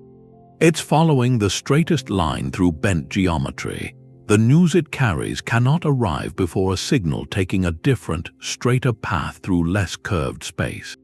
Because locally, it's always obeying the same speed limit. Nowhere is this more dramatic than at the edge of a black hole. There, the tilting of light cones becomes extreme. As you approach the event horizon, the future light cones tilt so far that their outer edges, which point outward in flat space, now point inward. At the horizon itself, the entire future light cone points irrevocably toward the singularity. Outward escape is no longer even a possibility within the geometry, but here's the crucial part. For an astronaut falling through the horizon, in the last moment before crossing, the local law still holds. If they shine a flashlight sideways across their cabin, that light still moves away from them at sea. It simply cannot reach the outside universe because the space-time geometry itself is falling inward faster than light can climb out. The rule isn't broken. The stage has become a waterfall, and the light is swimming upstream in a current that moves faster than it can. This robust local enforcement means the causal structure of the universe is both flexible and unbreakable. Gravity can twist the global pathways of influence. It can create closed time-like curves in some theoretical solutions which are fraught with paradox. But on the scale where physics happens, where measurements are made and information is exchanged, the speed of light remains the unwavering gatekeeper. From the gentle curvature around our Sun, which delays signals from our Mars rovers by mere milliseconds, to the violent warp of merging black holes, the local speed of causality is the constant thread. It's the rule that allows the universe to be both dynamically bent and causally coherent. A single story told at the speed of light, no matter how twisted the page. That law, the one that can't be broken anywhere, creates a global problem, a paradox. It sits right at the edge of a black hole, where our two best theories of reality come together and they don't agree. It's the black hole information paradox, and it puts the whole logical foundation of physics at risk. It begins with a straightforward question: what happens to information when it falls into a black hole? Take a book. It's made of atoms in a specific arrangement. That arrangement is information, the story. Now imagine throwing that book into a black hole. According to classical general relativity, the book crosses the event horizon. It's cut off from our universe causally. It gets pulled toward the singularity, where it's crushed. Destroyed. The information, that specific atomic arrangement that was the book, it seems to be erased from reality, gone for good. But quantum mechanics has a sacred rule. Unitarity. It says information can never be truly lost. It can be scrambled, hidden, transformed beyond all recognition, but it must, in principle, be recoverable. If you burn a book here on Earth, the information isn't gone. It's just transformed into the precise arrangement of smoke, ash, heat, radiation. A hypothetical superintelligence with perfect knowledge could, in theory, reverse it. Reconstruct the book. Quantum evolution is reversible. Information is preserved, so there's a conflict. General relativity, with its inescapable singularity, says the information is destroyed. Quantum mechanics says that's impossible. For decades, Stephen Hawking argued for the relativity view. He said black holes do destroy information. That would mean the universe is fundamentally unpredictable at a quantum level. A catastrophe for physics. Then Hawking made a discovery. Black holes aren't completely black, they glow faintly. They emit what we now call Hawking radiation. It works like this. Quantum theory says empty space isn't empty. It's a seething foam of virtual particle pairs, constantly popping into and out of existence. Normally, they annihilate each other instantly, but at the event horizon, something strange can happen. One particle of the pair falls in, the other escapes, becoming real radiation. To conserve energy, the particle that fell in must have negative energy. This reduces the black hole's mass. Over eons, the black hole evaporates. It shrinks and eventually vanishes. Hawking's initial calculations showed this radiation was purely thermal, like the glow from a hot stove. It contained no information about what fell in. Just random noise, so if the black hole evaporates completely, leaving only this featureless radiation, the information is truly lost. The paradox gets worse. This is where causality and the speed of light come back in. The information from the book fell behind the event horizon, a region no signal can escape. The Hawking radiation is generated just outside the horizon. How could the information about the book's quantum state get out? To do that, it would have to travel from inside the horizon to the outside. That would require moving faster than light, violating that causal barrier. It seems like an impossible choice. Either information is lost, breaking quantum mechanics, or it escapes, breaking relativity's causal law. Modern physics is looking for a third way. One leading idea is the holographic principle. It suggests all the information contained within the volume of a black hole is actually encoded on its two-dimensional surface, the event horizon. Like a cosmic hologram, the three-dimensional interior with the book and the singularity is a projection of that surface data. If that's true, then the information of the book never actually falls into a three-dimensional pit. It gets smeared and stored on the horizon's fabric. Then, as the black hole evaporates via Hawking radiation, that information is slowly, painstakingly, imprinted onto the escaping radiation. It's scrambled beyond belief, but in principle recoverable. This leads to another idea, the firewall. If information is stored on the horizon, then the notion of a smooth, uneventful crossing might be wrong. From the outside perspective, as the black hole gets old and has nearly evaporated, all the information it ever swallowed is concentrated in a thin, energetic shell right at the horizon. An astronaut falling in wouldn't experience empty space. They'd hit a wall of fire, a literal firewall of ultra-high energy particles. This would protect the information, but it would violently break the equivalence principle, another cornerstone of general relativity. The debate continues. Is the horizon a violent firewall or a smooth holographic screen? The answer isn't clear, but what is clear is this. The speed of light, as the speed of causality, isn't just a traffic rule. It is the central knot in this puzzle. The event horizon is defined by it. The paradox exists because of it. Any solution must somehow respect this causal boundary while finding a way for information to be preserved. This isn't abstract philosophy, it's the cutting edge. When we ask what happens to information in a black hole, we are asking how the universe maintains a consistent ledger of cause and effect. We are probing whether the architecture of spacetime, with its light cones and horizons, can be reconciled with the quantum nature of information itself. The paradox tells us our understanding of the cosmic speed limit is still incomplete, that at the most extreme frontier where gravity and quantum mechanics meet, the very meaning of before and after might be up for redefinition. The paradox at a black hole's edge shows the speed limit under strain, but to see its real role, you have to go back to the start. Right after the Big Bang, the whole observable universe was smaller than an atom. It was this dense, hot plasma, a soup of particles, quarks, gluons, all colliding and being created.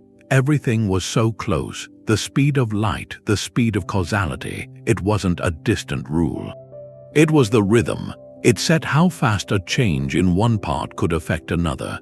Because everything was packed together, light, or the force carriers, could cross the entire infant cosmos in a tiny fraction of a second.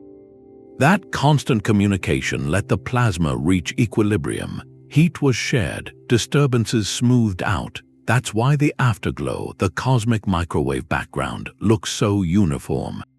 The temperature is the same in every direction, to within 1 part in 100,000. That uniformity isn't a coincidence, it's a fossil, a record of when the whole observable universe was small enough to be causally connected. Every point had time to talk to every other point to agree on a temperature before expansion pulled them apart. But then expansion did its work, the universe ballooned outward.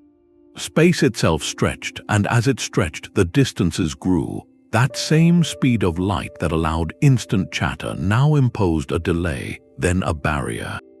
Regions that were neighbors began moving apart. The space between them expanded faster than light could bridge the gap. They fell out of contact. Their shared thermal history was frozen, a memory, but they couldn't exchange information anymore. That's the origin of our cosmic horizon.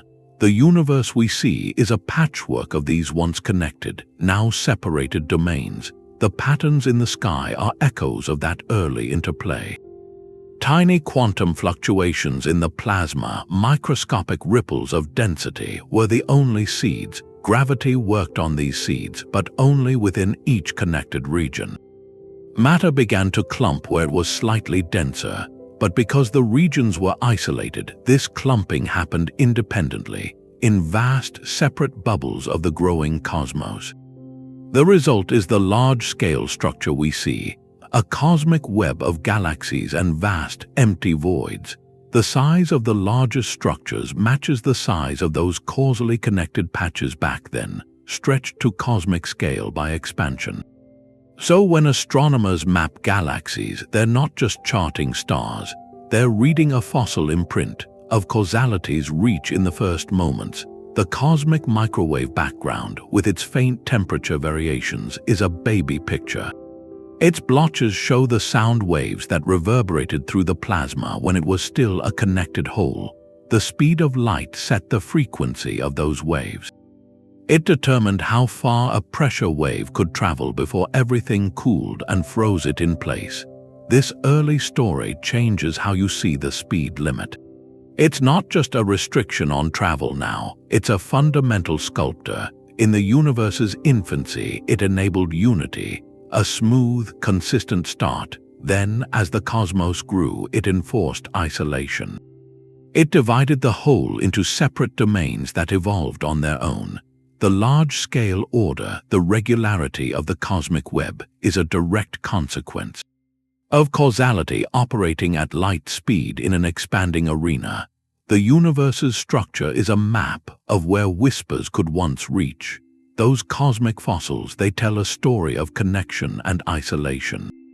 Written by the speed of light, but to test that limit now, you need a messenger that barely touches the universe. A ghost, that's the neutrino. Billions pass through you every second from the sun, from distant explosions. You never feel them, they're the most elusive particles. Their mass is so small, for a long time we thought it was zero. And they carry no charge, they ignore the strong force. They slip through planets like they aren't even there. That ghostliness makes them perfect. They're the ultimate test subjects for the cosmic speed limit. They travel for years across galactic distances, and the interstellar medium doesn't slow them down. No traffic, their journey is a pure race through the vacuum. To understand their speed, you have to understand what they are. Neutrinos come in 3 types. 3 flavors: electron neutrino, muon neutrino, tau neutrino, and they have this strange quantum quirk: they oscillate. A neutrino produced as one flavor in the heart of the sun or an accelerator doesn't stay that way. As it travels, its quantum identity morphs. It becomes a mixture, a probability cloud of being one flavor or another. That oscillation is only possible because neutrinos have mass. A tiny but real mass, and according to relativity, any particle with real mass, no matter how small, can only approach the speed of light. It can never reach it. So the question becomes, how close do they get? And do they ever, even for an instant, cross that line? That's where the massive experiments come in. Laboratories built in mountains, in deep mines under the ice. They create or capture neutrinos and race them against the ultimate clock. The Opera experiment sent a beam of muon neutrinos from CERN in Geneva through the Earth's crust to a detector in Gran Sasso, Italy. Over 700 kilometers, they timed the flight with exquisite care, synchronized atomic clocks, GPS. The goal wasn't to see if they broke the limit, but to measure their speed with unprecedented precision. And to watch them oscillate into tau neutrinos along the way. The initial anomaly, the famous one that suggested faster than light travel, that was a wake-up call. It was traced to a faulty fiber optic connection, a timing error. When corrected, the neutrinos fell perfectly into line, traveling just below light speed as relativity demands. Even more compelling are the natural sources, the Super Kamiok and detector in Japan, a giant tank of ultra-pure water surrounded by light sensors. It watches for neutrinos from our atmosphere. When cosmic rays hit the air, they produce showers that include muon neutrinos. By comparing neutrinos coming straight down from above with those that have traveled through the Earth from the other side of the planet, scientists can measure oscillations over different distances. The timing of these arrivals across thousands of kilometers of rock confirms they're traveling at a speed indistinguishable from light speed, yet ever so slightly less. The oscillation pattern itself is a clock. It depends on the distance traveled and the neutrino's energy, which is tied to its speed. That pattern matches the predictions of relativistic flight perfectly. So what does this ghostly obedience teach us? It reinforces a profound point. The speed of light isn't a suggestion for most particles. It's an absolute boundary for all particles with real mass.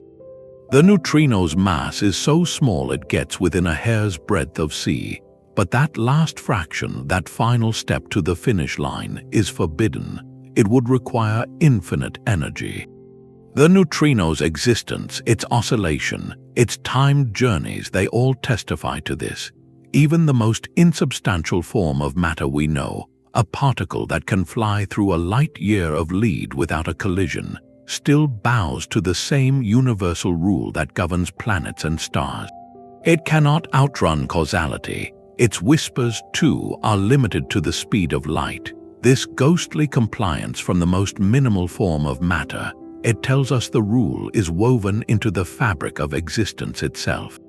With no exceptions, this region of elsewhere, it's a map of cosmic silence, the part of the diagram where light cones don't touch.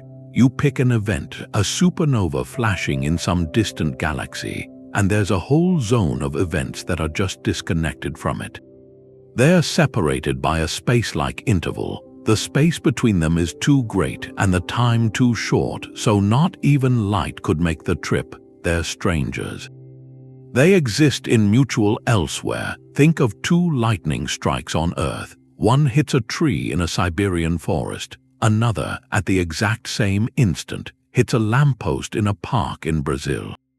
For someone standing halfway between, the light from both strikes arrives together. That observer says they happened at the same time. but for an observer on a supersonic jet flying from Brazil toward Siberia, the light from the Siberian strike gets there first.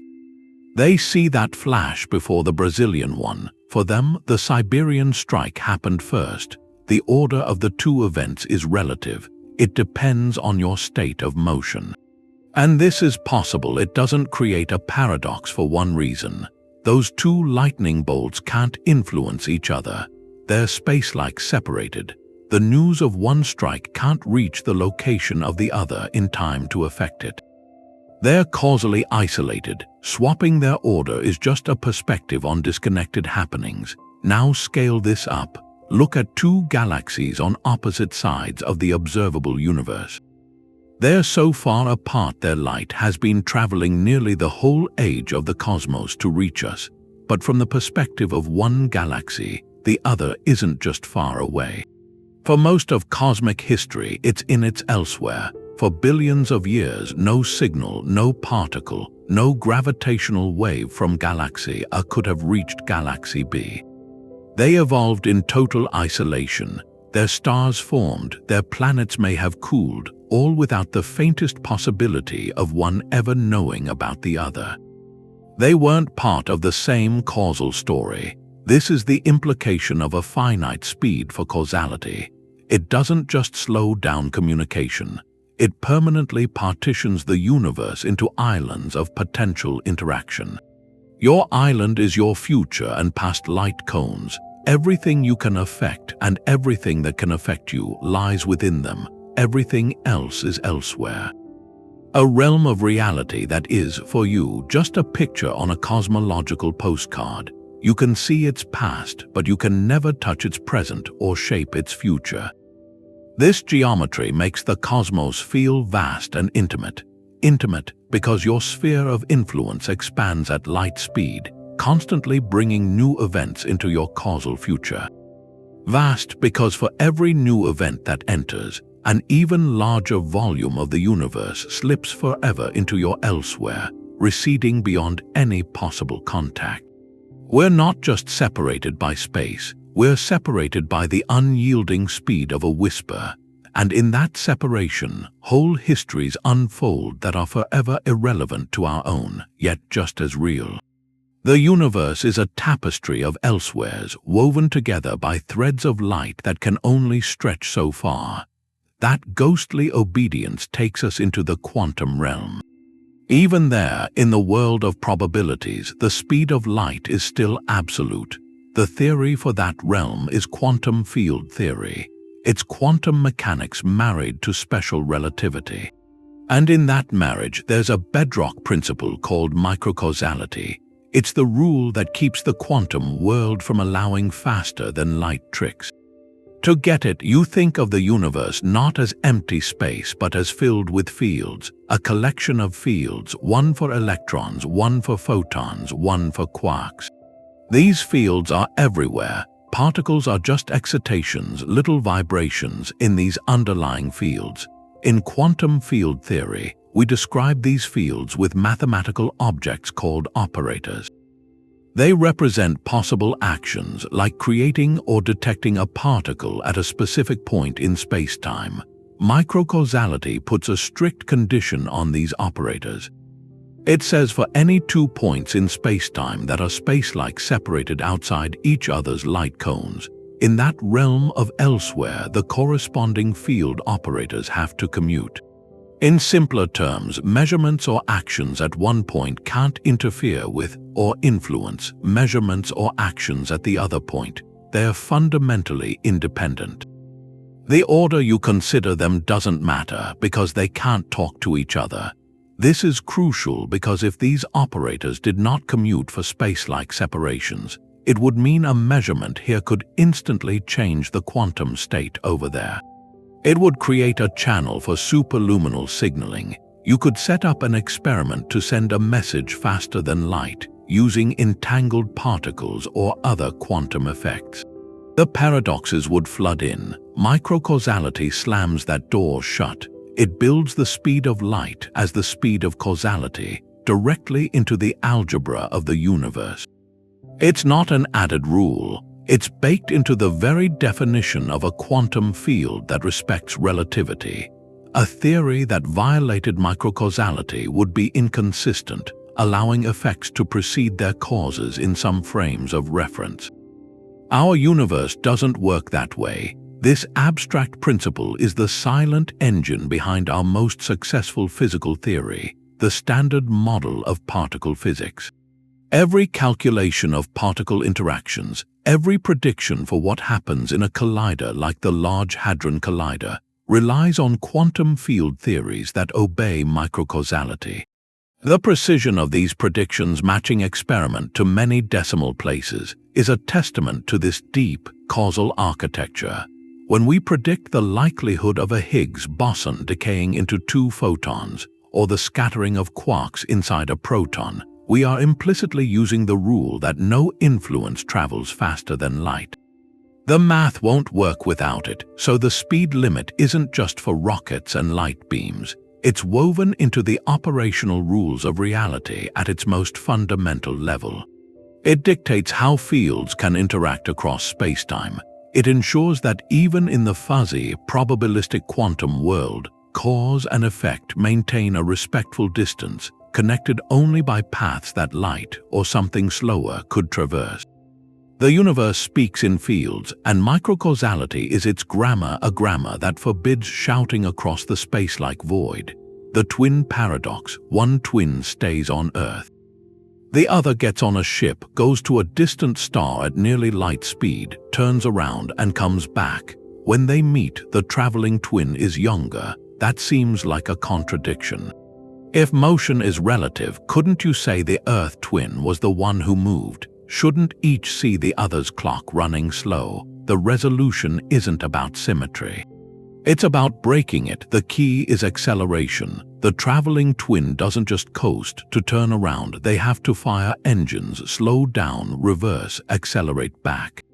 They feel that force. They're pressed into their seat. The twin on Earth feels nothing but gravity.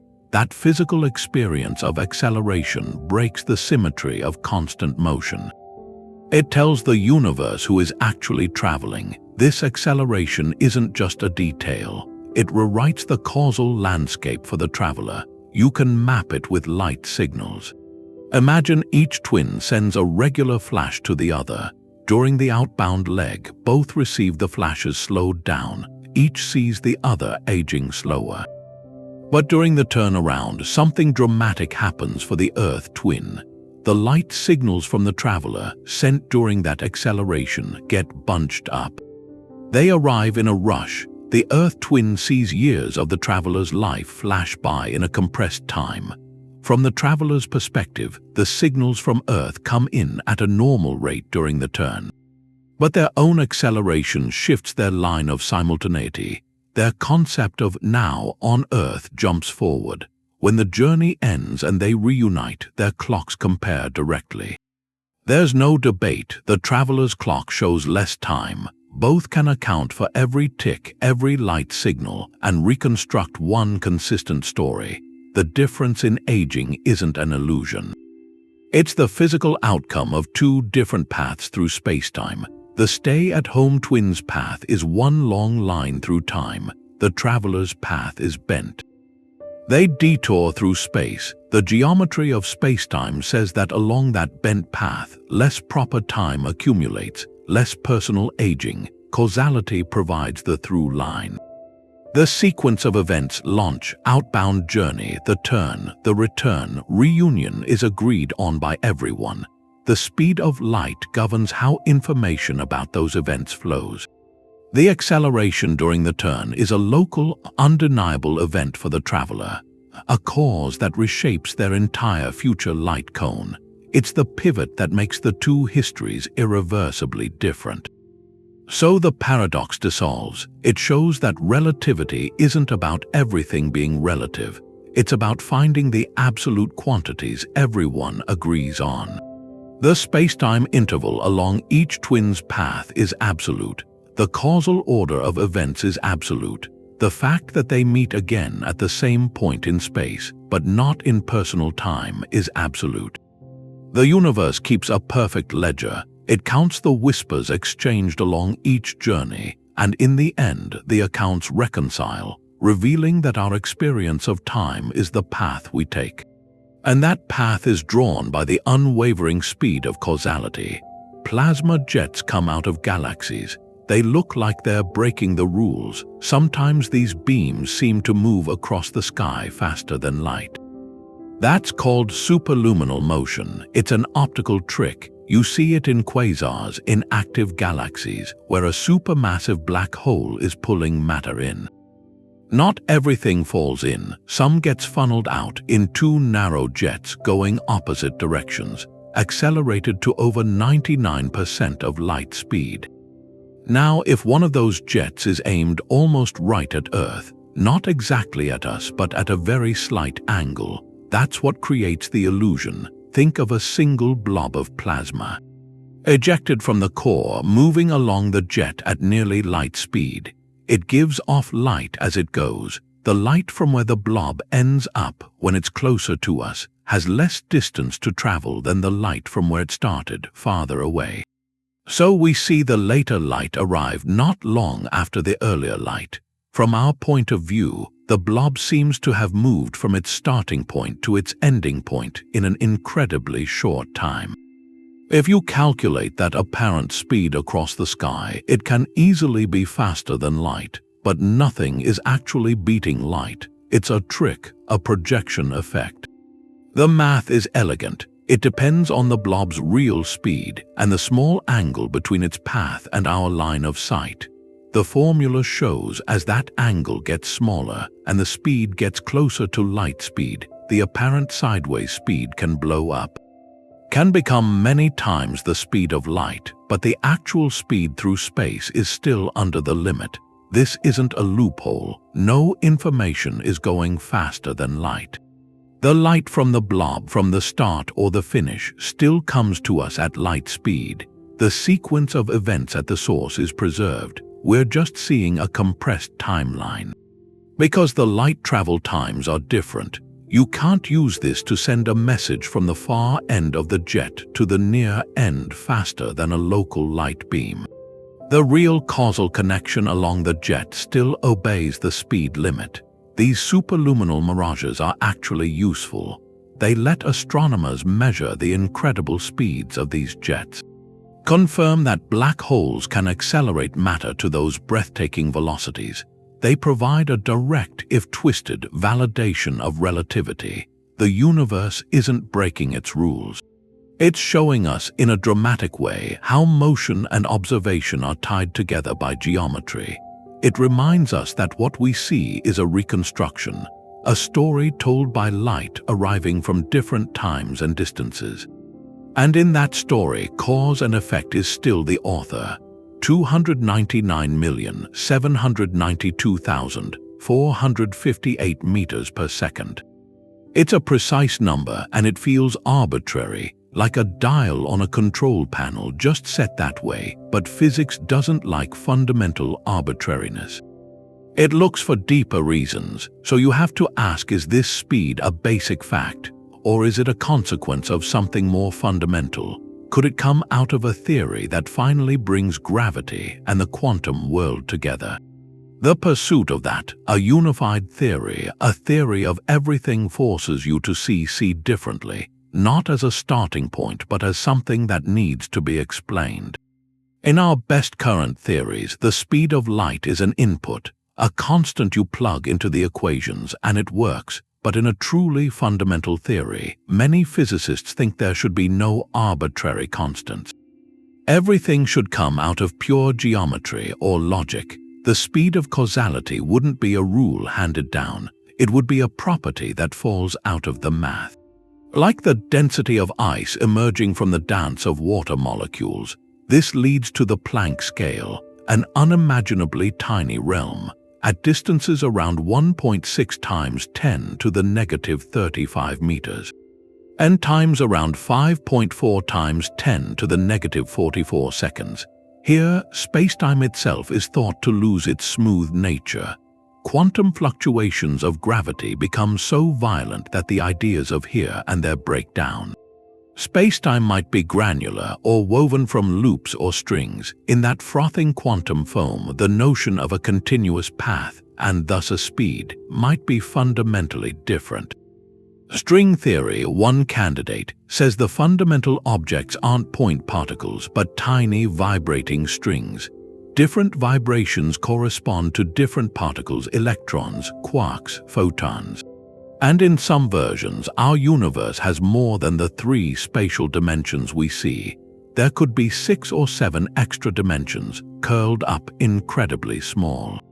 The properties of those extra dimensions, their shape, their size determine the constants we see in our 4-dimensional world. In that picture, the speed of light in our universe could be set by how waves propagate through that higher dimensional geometry. C might be a shadow, a projection of a more complex reality into our familiar spacetime. Loop quantum gravity, another approach, suggests spacetime is not a backdrop but a network of discrete loops. A fabric woven from threads of quantum area and volume. In this view, light doesn't travel on a smooth highway. It hops from one quantum of space to the next. The speed of light, the speed of causality, could then be tied to the fundamental spacing of this network, and the rate information jumps between quanta. It would be like the speed of sound in a crystal, which depends on the lattice spacing and the bonds between atoms. Here, C is not a law of the void, but a property of spacetime's atomic structure. These are speculations, of course, visions of a reality we can't yet test, but they share a shift in perspective. They suggest our most sacred constant, the speed limit for all influence, might not be a primitive axiom. It might be a collective phenomenon, an emergent property of a deeper, more intricate reality, like the temperature of a gas emerging from the chaotic motion of countless molecules. If that's true, then understanding C isn't the end of the journey. It's a signpost pointing toward a grander synthesis. The quest to unify general relativity and quantum mechanics is, in many ways, a quest to understand why cause and effect have the speed they do. To derive the architecture of light cones from first principles, every time we measure a neutrino's speed or detect a gravitational wave, we're gathering data not just about the universe's content, but about the stage itself. We're probing the grain of reality, listening for echoes of its fundamental structure, and in that structure, the reason for 299,792,458 may one day be written. Not in meters per second, but in the geometry of existence. The speed of light is a law of physics, but it's also become a kind of language, a language for the human spirit. This number, this limit, it echoes. It's in our stories, our art. It's in our metaphors for connection, for what it means to be connected across a silent cosmos. When we call it the speed of causality, we're not just talking about a physical rule. We're talking about a condition that resonates with distance, with longing, with the passage of time. Take interstellar communication, the classic story. Humanity makes contact, the message goes out at light speed. The reply takes years, decades, centuries. That delay, that agonizing wait, it's not just a plot device. It's the causal limit made into narrative. It forces characters to confront a universe where conversation isn't a dialogue. It's a series of monologues cast into the future. It highlights our isolation. It makes the connection feel miraculous and tragically slow. The waiting becomes the story. Any bond across the stars has to be built with patience spanning generations, and then there's travel, relativistic time dilation stories. At their heart, they're about the cost of connection. A crew goes to a distant star at near light speed. They come back. Everyone they knew has aged or passed on. The universe moved on without them. That's not a side effect. It's an exploration of separation, of the different rates lives are lived. It makes it tangible, the idea that shared moments can be stolen by the geometry of spacetime itself. The speed limit becomes a narrative force. It creates drama, inherent drama between those who travel and those who stay. On a philosophical level, that finite speed of influence works as a metaphor. A metaphor for human understanding, for empathy. Our thoughts, our words, our actions, they ripple out. They move at their own pace. They take time to be received, to be processed, to be understood. You can't force insight faster than someone can absorb it. Just like a supernova's light has to travel for millennia to be seen. Our causes need time to manifest their effects in the lives of others. The cosmic rule mirrors a human truth. Real influence isn't instantaneous. It requires patience, the patience to let the whisper travel. Culturally, light has always been a symbol for knowledge, for truth, for revelation. To say something moves at the speed of light is to say it's the fastest possible conveyance of truth. But framing it as the speed of causality, that adds a layer of solemn responsibility. It's the speed at which consequences unfold that gives our stories a moral architecture. A physical architecture. In a universe bound by this limit, you can't outrun the repercussions of your actions. The effect will always follow the cause. At this set, unchangeable tempo, it provides a backdrop, a cosmic backdrop for tales of destiny and accountability. In the end, this principle shapes our cosmic perspective. It tells us the universe is built with a fundamental patience, that some horizons defined by the expansion of space and this finite speed may forever recede. They're not just distant, they're causally disconnected. That can feel like a cage, but it can also frame a beautiful humility. Our sphere of influence, even expanding at light speed, is finite. It encourages us to tend to the world within our light cone, to value the connections we can make, knowing they're governed by a universal rhythm, a rhythm even the stars obey. The light that reaches us is a message and a reminder. Every whisper from the cosmos tells us connection is possible across the great distances, but it will always take the time it needs. The testing never stops. Each generation builds more precise tools, aiming for measurements so sensitive they could find a crack in the foundation. The next experiments aren't about proving the rule exists. They're about listening for the faintest whisper of an exception, a deviation so small it would rewrite everything. Consider atomic clocks. The best ones we have are astonishing. They wouldn't lose a second in billions of years. Now imagine placing those clocks in the quiet of deep space. Projects are being designed to do that. A network of ultra-precise clocks orbiting far from Earth's gravity and magnetic noise, constantly comparing ticks with each other and with the ground.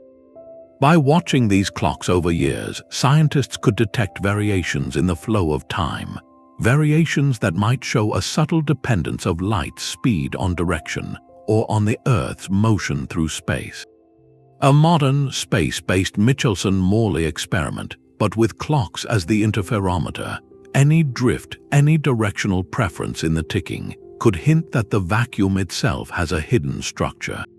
That sea is not perfectly uniform. It would be a tremor in the bedrock. Then there are the most violent explosions, gamma-ray bursts, titanic blasts from collapsing stars or merging neutron stars, flooding space with photons of wildly different energies.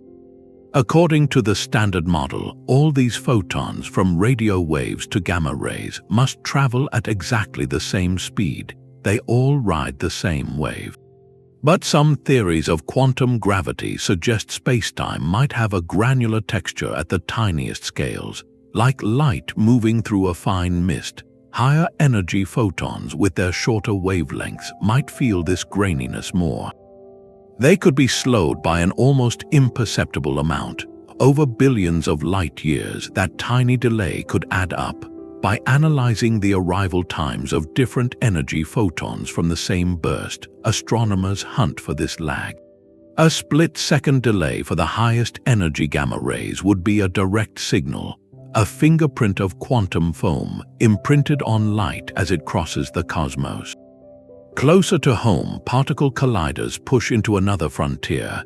they recreate conditions of unimaginable energy, slamming particles together within a whisper of light speed. In these collisions, we probe distances so small they approach the Planck scale, the realm where quantum gravity must live. Here, scientists look for subtle anomalies in how particles scatter, or signs that the rules of spacetime symmetry, which guarantee the invariance of C, begin to fray at these energies. It's an indirect search, a forensic examination of debris from microscopic fireballs, looking for clues that causality itself operates differently when energy and density cross a fundamental threshold. These experiments share an ambition. They are not trying to overturn relativity in one dramatic swoop. They are performing the most sensitive audit imaginable on the universe's causal ledger, checking to more decimal places than ever before that the books balance, that every photon, every clock tick, every particle interaction agrees that cause precedes effect at one immutable speed. Finding no deviation would be a triumph. It would confirm the breathtaking robustness of Einstein's insight, pushing its domain to even more extreme realms. But finding even the slightest, most minuscule anomaly, that would be a crack of light under a door. It would mean our smooth, continuous spacetime is an approximation. A very good one, but an approximation. It would point toward a deeper, more textured reality. A reality where the speed of causality is not a handed-down constant, but emerges from something more fundamental. Each new instrument is a new ear pressed against the fabric of the cosmos, listening for a deeper truth whispering beneath the universal hum. The universe tells itself a story. Every event, every star, every thought is connected, but those connections can only travel so fast. We started with a number, the speed of light, but it's more than that. It's the speed of causality. It's the rule that keeps the story logical. Without it, cause and effect would unravel. The past could interfere with the future. Reality would just be contradictions. This constant, this C, it weaves the tapestry of spacetime. It makes sure every observer, anywhere, moving anyway, agrees on what caused what. We see this rule everywhere, in the way light cones tilt toward a black hole. That tilt creates a one-way door. Not even information comes back in the precise tick of a GPS satellite clock. It's corrected for its speed and for the weaker gravity up there, so your phone can find its way. It's the reason a muon born high up survives to reach the ground. Its lifetime is stretched by its velocity. It's the guardrail that stops quantum entanglement from being a faster-than-light telephone. It preserves the signal. From the smallest quantum field to the largest cosmic structure, this speed limit is the invisible architecture. It defines the sphere of our observable universe. The ultimate horizon of what we can ever know or influence. It sets absolute boundaries on our dreams of travel, making interstellar journeys a matter of generations. Of exiles on our capacity to know, it forever hides galaxies that have slipped beyond our causal horizon. These aren't engineering challenges, they're fundamental features.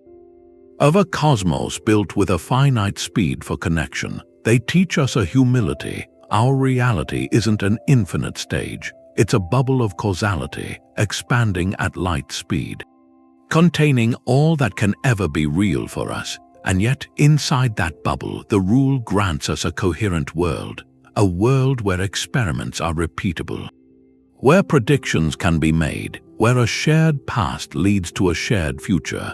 It allows for a single, majestic narrative, the story of the universe, to be told from countless perspectives without contradiction. Every beam of starlight, every gravitational wave ripple, every neutrino streak, they're messengers obeying this law. They're the universe's way of saying, I am here, and this is what happened. At the fastest pace possible, you look up at the night sky. You're not just seeing points of light, you're receiving ancient news, carried at the maximum speed allowed by reality. Each photon is a testament to a rule that shapes time, that bends space, that guards the logical flow of existence itself. It's a rule that connects us across the silence to events billions of years ago. Our entire understanding of the cosmos is built on this truth. That influence has a speed, and that speed is the heartbeat